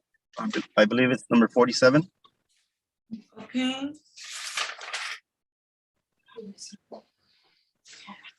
Okay, so then are both you and Ms. Lopez representing yourselves? Yes, Okay, and that's on F4513-09-9. Is this still an original petition for divorce? yes, Okay, so have you all had an opportunity to discuss an agreement? yes, we agree on all terms. Okay, have you both filed a divorce decree I believe so. with both your signatures on it? I'm not too sure about that. Okay, I do not recall. let me have my staff look it up. Okay. Thank you. Your Honor. Yes. There is no decree on file. There was nothing on file on this case since 2009 until January 1st, 2021, when the case was transferred to our court. Okay, so then, Mr. Lopez and Ms. Lopez, let me just ask you, so you're both indicating that you do have an agreement as to a property division, and are there any children involved? Yes, there's two children. How old are the kids? Stephanie Lopez is 18 and Isabel Lopez is 15. Okay, is Stephanie still in school? No, Okay, so she already graduated. yes, ma'am. Okay, so then the only one that's left is your 15-year-old. Yes, that is correct. Okay, so do you all have an agreement as to child support and visitation? Yes, that is already ongoing. Okay, so do you have a case that's already been opened with the Office of the Attorney General? Yes, ma'am. Okay, I'm gonna give you a chance, Mr. Lopez, to spit that gum out because you are in a courtroom. Yes, I'm sorry. That's okay. Do you have the cause number of that, the order that you're paying child support on? I do not have it with me. Okay. I thought we were going to appear in person and everything was filed. Yeah, no, unfortunately and I know it's hard when you represent yourself, and usually it's because of cost, and good thing is that both of you have an agreement. And however, you're one step closer than when you were a few months ago. So, but because you all have an order already that's at the Office of the Attorney General. Your Honor, I don't see a case for the OAG's office. Are you sure? Mm-hmm. Like there's a related case, nothing?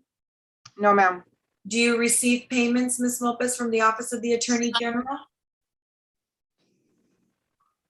You're on mute. Yes, I do. Okay, if she's receiving payments for the Office of the Attorney General, then there has to be a cost number that's associated with it.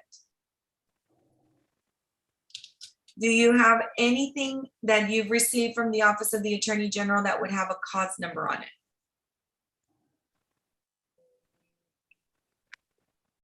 Like, do you I do have.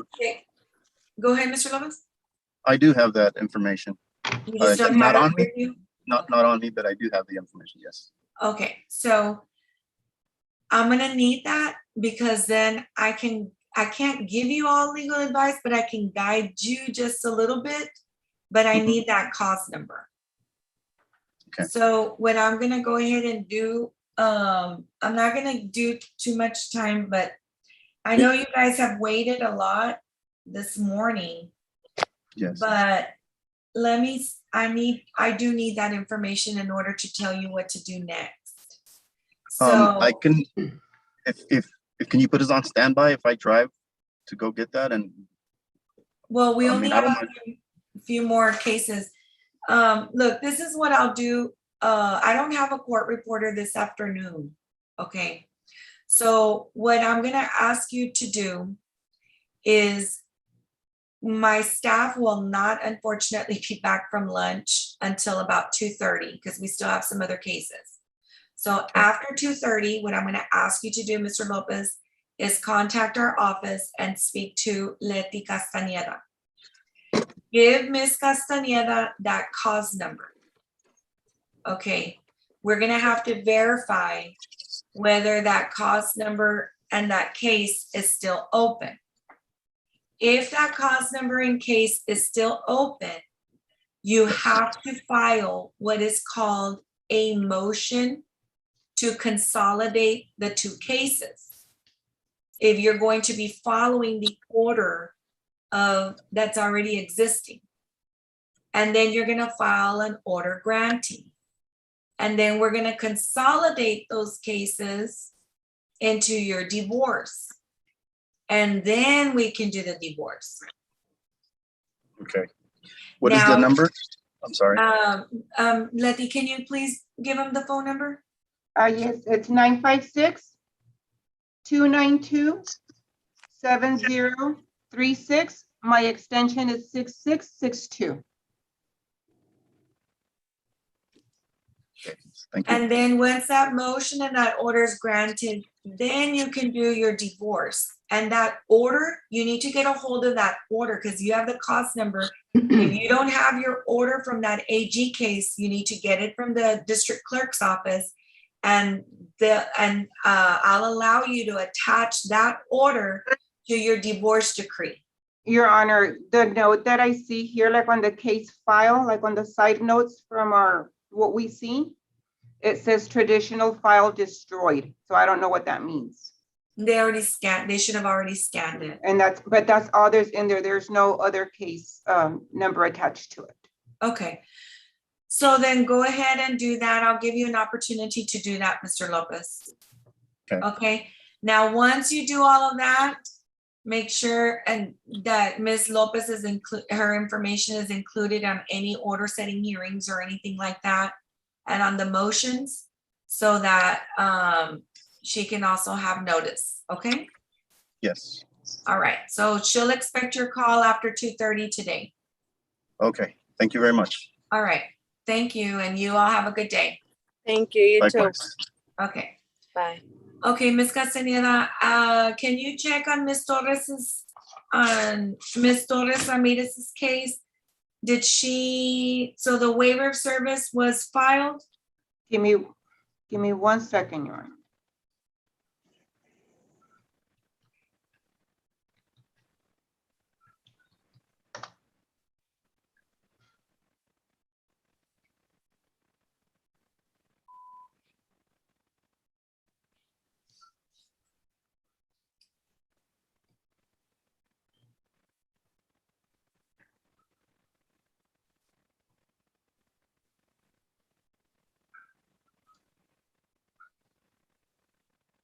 Yes, Judge, the waiver was signed on 10/21/18.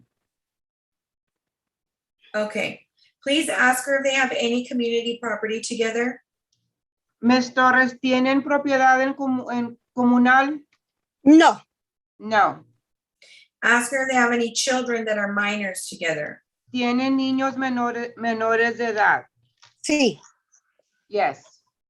How old are they? ¿Qué son las edades? Es nomás una, su nombre es Jacqueline García y ella tiene 15 años. Her name is Jacqueline Garcia and she's 15. Okay, do they have child support orders in place? ¿Tienen órdenes para la manutención? No, miss. No. Okay. All right, so what's gonna happen? She needs to file a divorce decree. Yeah. And even if it has only her signature on it. Judge, I do see a divorce decree that was filed back in November 10th of 2020. Okay, check on that divorce decree. Who signed it? It's only her signature. Okay, that's fine. Check if she put anything for visitation, child support, and medical support.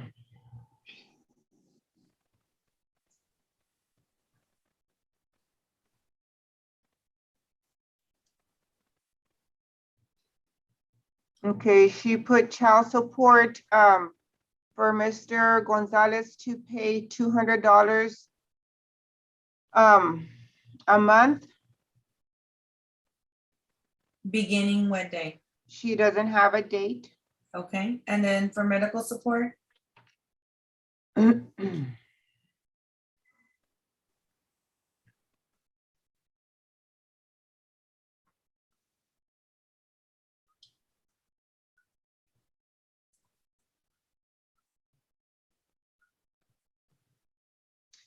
For medical support,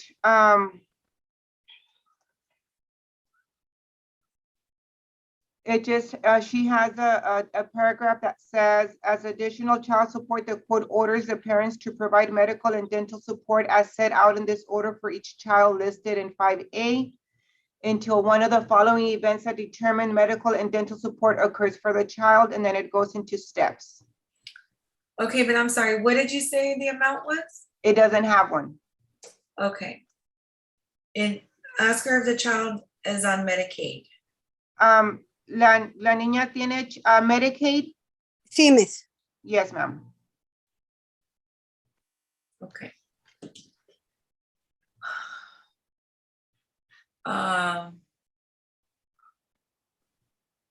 Let me just go ahead and swear her in because I can make those slight adjustments on there. It does have like blank on her order. Okay. Have her raise her right hand. Miss Ramirez, por favor, levante su mano derecha. Do you swear that the testimony that you're about to give is the truth, the whole truth, and nothing but the truth, so help you God? Jura que el testimonio que está a punto de dar es la verdad, toda la verdad y nada más que la verdad. Sí. Yes. Okay, have her put her hand down. ¿Puede bajar su mano? Okay. Have her state her full name for the record. Por favor, diga su nombre completo. María Mónica Torres Ramírez. María Mónica Torres Ramírez. And is she currently married to Jerónimo González? Y en este momento está usted casada con el señor Jerónimo García González. Sí. Yes. What date did they get married? ¿En qué fecha se casaron? Mayo 25 de 1992.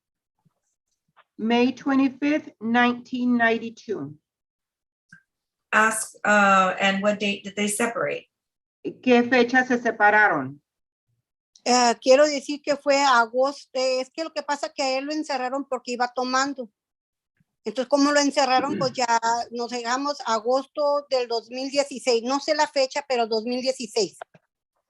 They caught him drinking and he's been in jail.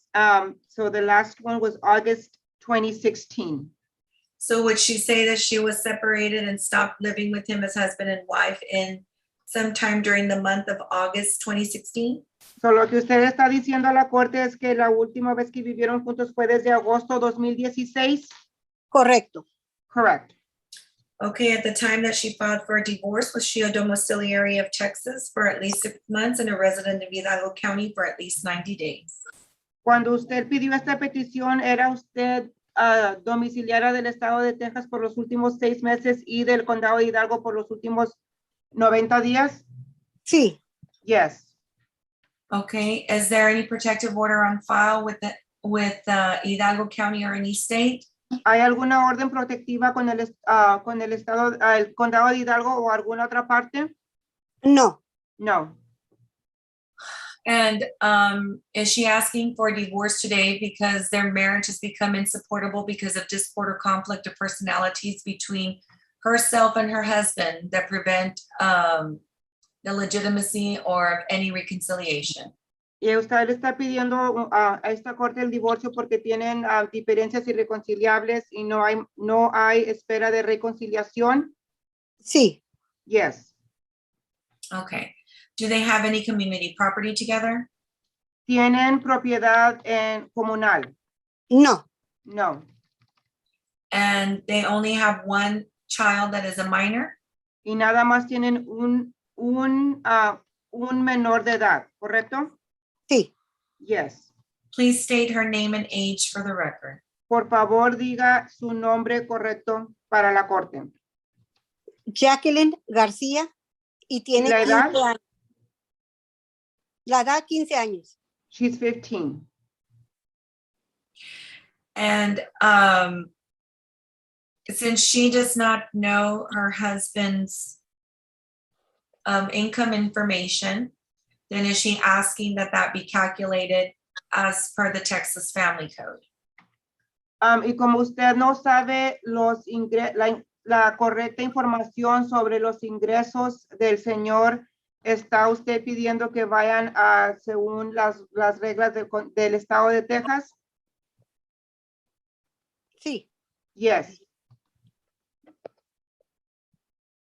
In that case, because there is no wage information, the court is going to set child support in the amount of minimum wage. Entonces, porque no tenemos ninguna información del salario, se va la manutención se va a proponer por la corte al salario mínimo. Okay. Okay. Ask her to clarify why her daughter's last name is Garcia and does not have her husband's last name. Okay, ¿puede clarificar para la corte por qué su hija tiene García y no el apellido del señor? Es el apellido del señor, García. That is his last name, García. Okay, tell her to tell us again for the record her husband's full name. Por favor, ¿nos puede decir otra vez qué es el nombre completo del señor? Jerónimo García González. Jerónimo García González. Okay. So, and is her daughter on Medicaid? ¿Su hija tiene aseguro del estado? Sí. Yes.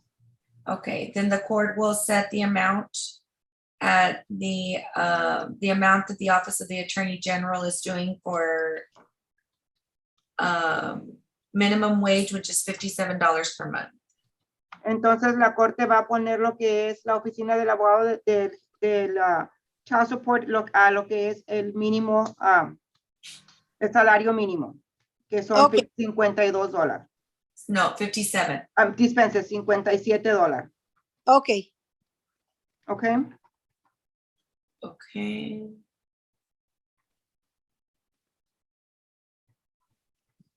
Ask her to clarify if Mr. Gonzalez's last name of Gonzalez is with a Z or an S. Por favor, puede clarificar si el apellido del señor González es con S o con Z. Con S. With an S. Tell her that she has mistakes on her divorce decree that I'm going to have to delineate over, such as a misspelling of her husband's name. ¿Tiene usted tiene usted errores en su decreto, solo los voy a rayar. Yo los voy a rayar como la deletreo del nombre del señor. Sí, me equivoqué en González, en vez de S es la Z. Okay, I made a mistake on Gonzalez. Instead of an S, it is a Z. So his last name of Gonzalez is with a Z, not an S. So su apellido de González es con Z, no con S. Sí. Yes. And also, I'm going to change the child support amount to reflect the Texas Family Code. Y también voy a cambiar la manutención para que refleje lo del estado de Texas. Está bien. Okay. Okay, do they have any debts? ¿Tienen deudas en común? No. No. Okay, then I'm gonna order that any debts that she incurred solely under her name will be her responsibility to pay, and any debts incurred by him solely will be his responsibility to pay. Okay. La corte ordena que cualquier deuda que tenga usted en su nombre son de usted y cualquier deuda que tenga él en su nombre son responsabilidad de él. Okay. Okay. All right. Okay, and is she asking for a name change today? ¿Está pidiendo usted un apellido, el cambio de apellido a hoy? No, pues mi apellido es Torres. No, because my last name is Torres. Okay. So the court is granting the divorce and the relief as requested on the record, and it'll be set forth in further detail in the divorce decree. And I'm going to request it, and I'm going to make the changes as per to be in line with my ruling. Okay. So la corte va a conceder el divorcio y voy a hacer los cambios para que reflejen a los cambios que yo voy a hacer. Okay, muchas gracias. Okay, thank you. Gracias, pues. De nada. Judge. Okay, Mary Gonzalez. ¿Ya me puedo retirar? Sí. Vale, gracias. De nada, ma'am. Okay, Mary Gonzalez. Good afternoon, Judge. I'm sorry, I apologize. I'm Spanish speaker. That's okay. Ms. Castaneda, please ask her if she knows what number on the court's docket she is. ¿Sabe usted qué número es la orden de hoy? 9. Number 9. Okay, let her know also that if she's gonna ask for translation, she needs to respond in Spanish and you'll translate. Okay, Ms. González, si va usted a querer que lo haga yo en español, tiene que esperar hasta que yo termine o si usted va a contestar en inglés. Espero que usted termine. I'll wait for the translation. Okay, F 2373-21-9 in the matter of the marriage of Maribel Gonzalez and Hugo Francisco Resendez. Okay, I show that a final decree of divorce was filed on August the 5th, 2021. Can someone in my staff verify that Mr. Resendez did sign that divorce decree?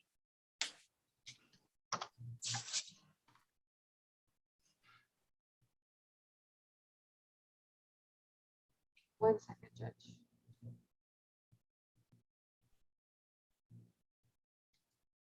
Translate, please. Le pedí que por favor vayan a verificar si su esposo firmó el decreto del divorcio. He did, Your Honor. Okay. Can you also check, does that divorce decree, well, let me ask her. Ask Ms. Gonzalez if they have minor children. Ms. González, ¿tienen niños menores de edad? Miss. No la escuché, ma'am. No, no tengo niños con él. No, I don't have any children with him. What about community property? ¿Y propiedad comunal?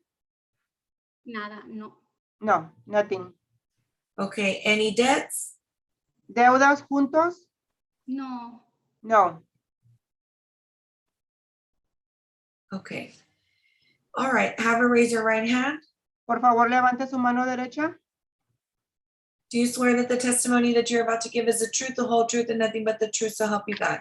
Jura que el testimonio que está a punto de dar es la verdad, toda la verdad y nada más que la verdad. Lo juro. I swear. Okay, she can lower her hand. Puede bajar su mano. Gracias. Okay, have her state her full name for the record. Por favor, dice su nombre completo. Maribel González Rodríguez. Maribel González Rodríguez. Okay, and is she currently married to Hugo Francisco Reséndez? ¿Y ahorita está usted casada con Hugo Francisco Reséndez? Sí. Yes. And at the time that she filed for a divorce, was she a domiciliary of Texas for at least 6 months and a resident of Hidalgo County for at least 90 days? Y el tiempo que usted metió su petición, ¿era usted residente de Texas por los precedentes 6 meses y del condado de Hidalgo por los precedentes 90 días? Sí. Yes. Okay, is there any protective order on file? ¿No tienen alguna orden de protección en las cortes? No. No. And is she asking for a divorce today because her marriage has been insupportable because of conflict of personalities between herself and her husband? Y usted está pidiendo el divorcio está usted pidiendo el divorcio por diferencias irreconciliables y el divorcio se ha puesto insoportable? Así es, sí. That is correct, yes. Is she currently expecting a child of this marriage? ¿A este tiempo está usted esperando bebé de este matrimonio? No. No. Okay. And is it her testimony today that there are no minor children of this marriage? Y es su testimonio hoy que no tiene niños menores de este matrimonio? No. No. Okay, and is it her testimony today that they do not have any community property together? Y es su testimonio también que no tiene ninguna propiedad en común? Es correcto. That's correct. And is it also her testimony today that she does not have any debts with her husband? Y también es su testimonio que no tiene ninguna deuda con su esposo en común? Así es, ninguna. That is correct, none. Okay, then the court will order that any debts that were incurred solely under her name will be paid by her, and any debts that were incurred solely under his name will be paid by him. Okay, so es la orden de la corte que cualquier deudas que tenga usted bajo su nombre son responsabilidad de usted y cualquier deuda que él tenga son deudas de él. Okay. Okay. All right. Then the court will grant the divorce today. We'll take judicial notice of all the documents in the court's file. Let me rephrase that. The court is granting the divorce today and is accepting her testimony on the record, which will be set forth in further detail in a final decree of divorce that will be forwarded to me. La corte le va a conceder el divorcio hoy y está aceptando su testimonio de hoy. Muchas gracias. Thank you. Okay. Tell her I wish her the best of luck. Le deseo lo mejor. Muchas gracias. ¿Puedo Thank you. retirarme? May I leave? Yes. Sí. Thank you. Yes, ma'am. Good luck. Okay, I have a Fabiola. Hello, Your Honor. Hi. Good afternoon. Okay. What is your name? Fabiola Munoz Dominguez. Do you know what number you are on the court's docket? I believe it says number 9. I believe, I'm not sure. No, number 9 was a divorce that we just did. So let me double check on my email. It says forward CC. Oh, okay. Miss, I'm so sorry, Miss Dominguez, you waited all this time, but your case was called earlier. Okay. And they went ahead and asked for a continuance for December the 15th at 9:30. Okay. Now, Miss Dominguez, will you be hiring an attorney? No, ma'am. Okay. Can I get an email address for you? For sure, ma'am. Your Honor, it's gonna be blue 82 shorty SHORTY @gmail.com. That sounds like a football play. I like football. I love football. Okay, then we'll go ahead and make that notation. The next setting is December the 15th at 9:30. All righty then, Your Honor. Sorry. Okay, sorry to have you wait so long, but thank That you is for fine. That's showing up. perfect. You're welcome. Thank you, ma'am. You take care. Okay, I have You too. somebody on Millie's iPhone. Millie's iPhone. I got it. She turned it off. Ah. Yes. Okay, Hola. ma'am. Okay, por favor, ¿puede prender su cámara? Sí, permítame. Okay. Okay, Letty, ask her what case she's here on. ¿En qué caso está usted aquí? Me voy a cambiar el apellido, me voy a quitar el apellido. Es el caso número 26. Number 26.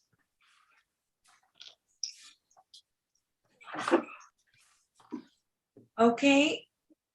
F4110-21-9 in Ray of Milila Silva de Ocañas. Okay. Sí. And she's here on a petition for name change. Can you please check to see if we've received her background information from the Texas Department of Safety? No, she just filed her petition with her fingerprints. Okay.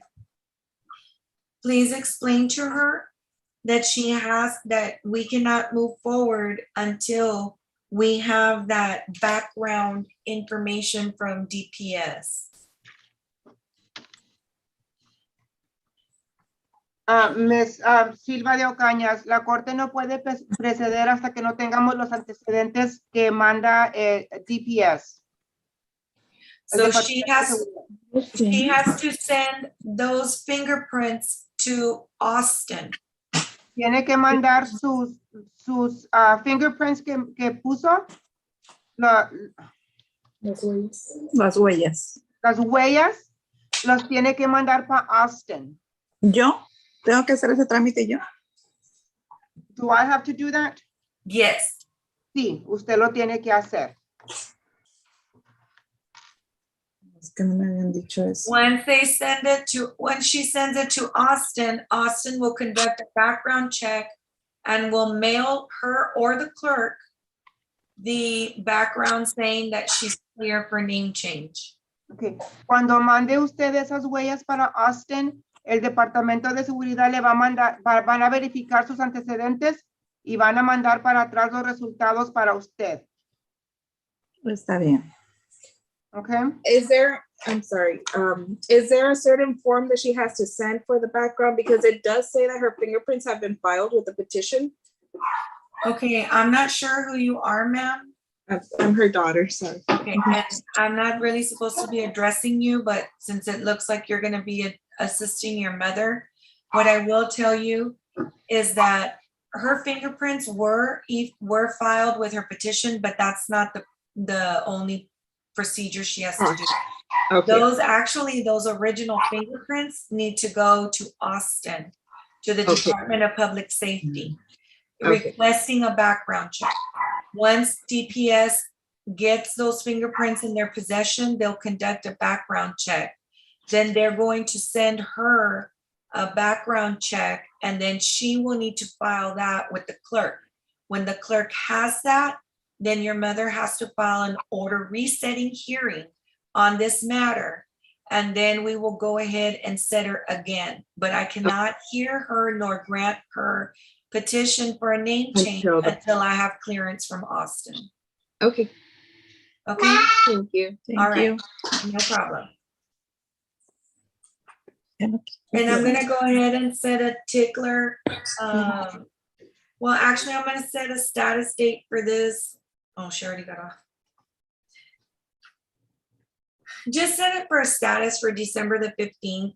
Do we have information on her as to how to get her the link info? Yes, ma'am, I have her email. She came in person this morning. So December 15th at 9:30 for a status, just so we don't lose track of that petition. Okay, so I have CL 21-3338-I, Fidel Ocañas versus Elida Gutierrez. And then I have somebody on that says Robert Ocañas, POA for Fidel Ocañas. Can you please turn your camera on?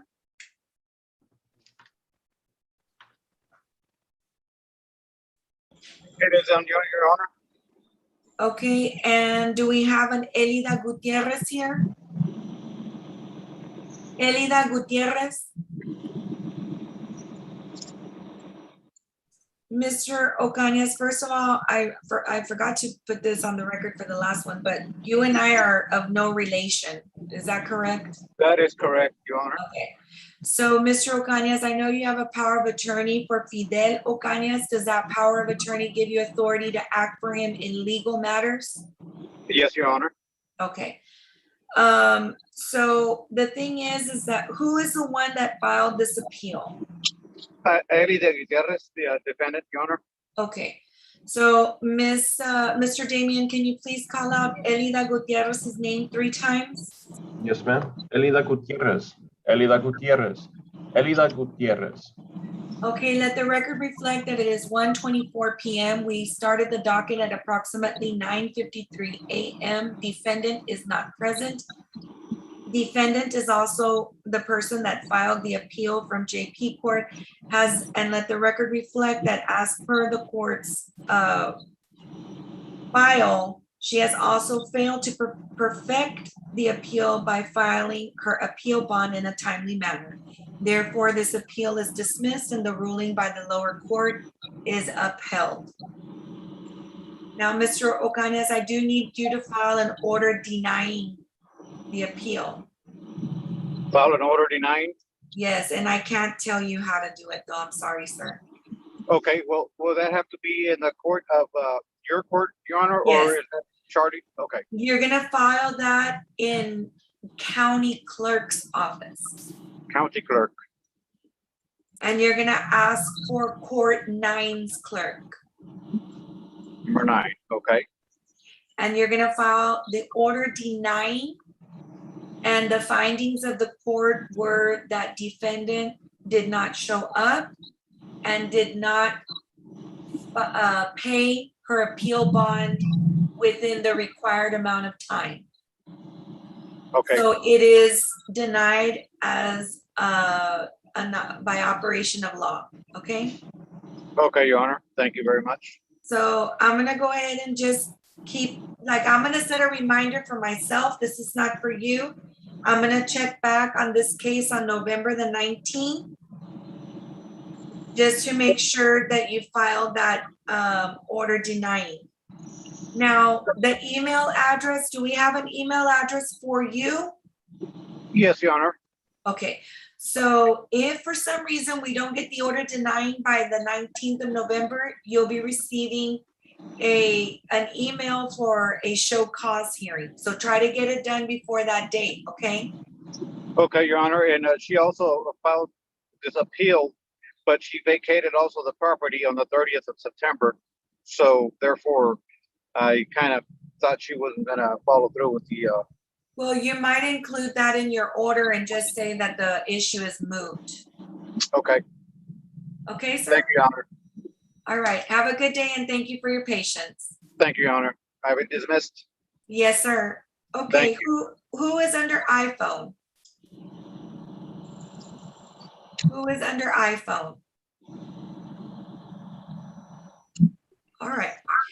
Okay, let's go. Buenas tardes. Ms. Castañeda, ask her for her name. ¿Qué es su nombre? Adriana García.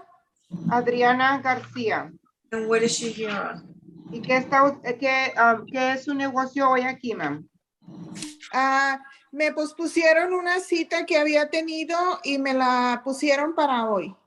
They had postponed a hearing that I had and they did it for today. Okay, does she have an attorney? ¿Tiene usted abogado? No. No. Okay, does she know what number she is on the court's docket? ¿Sabe qué número es usted en los casos de hoy? Nada más tengo la numeración anterior.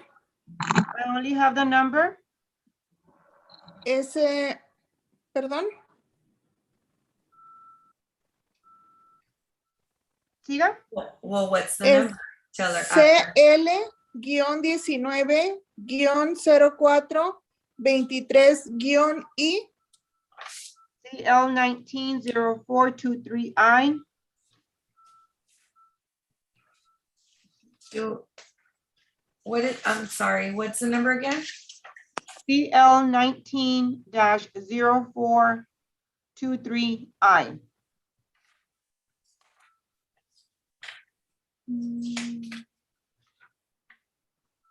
Does anybody see it? No, Judge, I don't have it set for this morning. Yeah. And I do see that there was an order granting the motion for default judgment. The last time that it was set was for the DWAP docket, but I don't know how it landed on this docket. Okay. No, ese caso ya está, I'm sorry. Tell her that case has already been disposed of. Este caso ya se terminó. Or maybe not. There was a motion and an order filed, but there was no order sitting hearing, therefore it wasn't granted. It hasn't been set. Okay. So they filed a motion of what? For a default after the DWAP docket. So they might have announced that they were gonna file it, that we didn't set it up. Okay, so there was no order setting hearing. No, That was, okay. All right, then ask her for her email address. ¿Qué es su correo electrónico? Adriana García 2943 @gmail.com. Adriana Garcia 2943 at gmail.com. Okay, just make a notation of that, so when we do set it, she gets notice. Okay, let her know that it's not on the docket for today, that we're not sure how she got that, but if for some reason it does get set, we do have her email address now. Me decía, no está en las cortes para hoy. No sé cómo agarró usted noticia de que era para hoy, pero cuando pongamos cita ya tenemos su correo electrónico para mandarle notificación. La cita que agarré para hoy fue porque ya tuve una cita en septiembre y la persona no se presentó y la juez ordenó que me presentara hoy a las 9:30 de la mañana. Okay, we had. Oh yeah, go ahead. Sorry, I'm doing what they do. Okay, go ahead. We had court on in September 8th, and the other party didn't present themselves, and the judge told me to present myself today. Let her know that they filed a motion, and so that's how come they were taken off of this docket. Ellos metieron una moción, por eso se quitó de este legado de hoy. Unfortunately, though, when they're pro se, it's not always easy for us to contact them in time to let them know that the hearing has been passed. Y desafortunadamente, cuando se representan solos, no tenemos manera de avisarle a tiempo. Ok, entonces, ¿qué procede? Let her know that she will receive an order setting hearing when it's her turn to come back onto the docket. Va a recibir usted una notificación de cuándo vamos a regresar para la corte. Ok, ¿va a ser por correo electrónico? Is it going to be via email? Yes, well, that's why we have her email address. We'll notify her via email. Sí, por eso le pedimos su correo electrónico, le van a notificar por ahí. Por el correo electrónico va a recibir notificación. Ok, muchas gracias. Okay, thank you. Tell her thank you for her patience. Gracias por la paciencia. De nada. Okay, going over the docket, did anybody call in on number 6? No, that's not with me. No. Okay, go ahead and set on the drop docket. Number 10. Judge, the petitioner came in person. They were supposed to go to Mr. Villalobos's office, but I don't know if they did. Okay, The motion to withdraw was from Mr. Villalobos, Yes, and he had an order granting? I believe so. But the thing is this petitioner claims she didn't have a phone, she didn't have anything to communicate with him, so.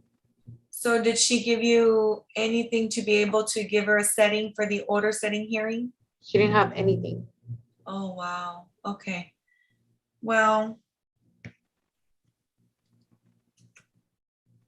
Okay, but I'm sorry, they sent her notice, or she had notice through mail.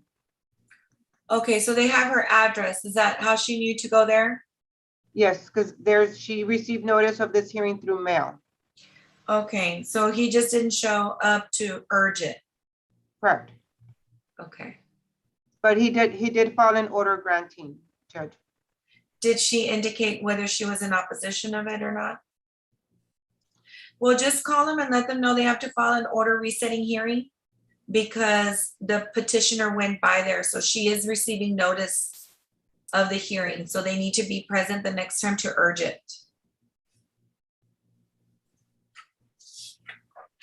Okay, and number 17. Judge, on this one, this is the one that I notified you that Mr. Contreras is out on medical leave, and Mr. Gomez is not opposed to Mr. Contreras withdrawing from the case. I did send the order to your queue. Okay, I'll go ahead and sign the order granting. That's on F 3869-20-9. Number 29.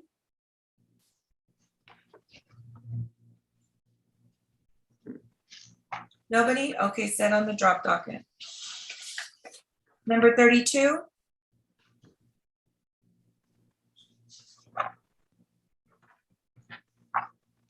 Just on this case, we carried it over from the DWAP docket. I don't believe that Ms. Canales made an appearance on this case the last time, and we did it out of courtesy. Okay, we'll put it back on the drop docket. It's a 2014. Number 34. Your Honor, and going over the docket this morning before we started, I saw that Mr. McCallan filed a non-suit, but it was showing, but it wasn't showing that they sent it to our queue. Okay, then just get it sent to our queue. Number 43. Same thing as the other one. Okay, it was probably just filed, so go ahead and send it to our queue.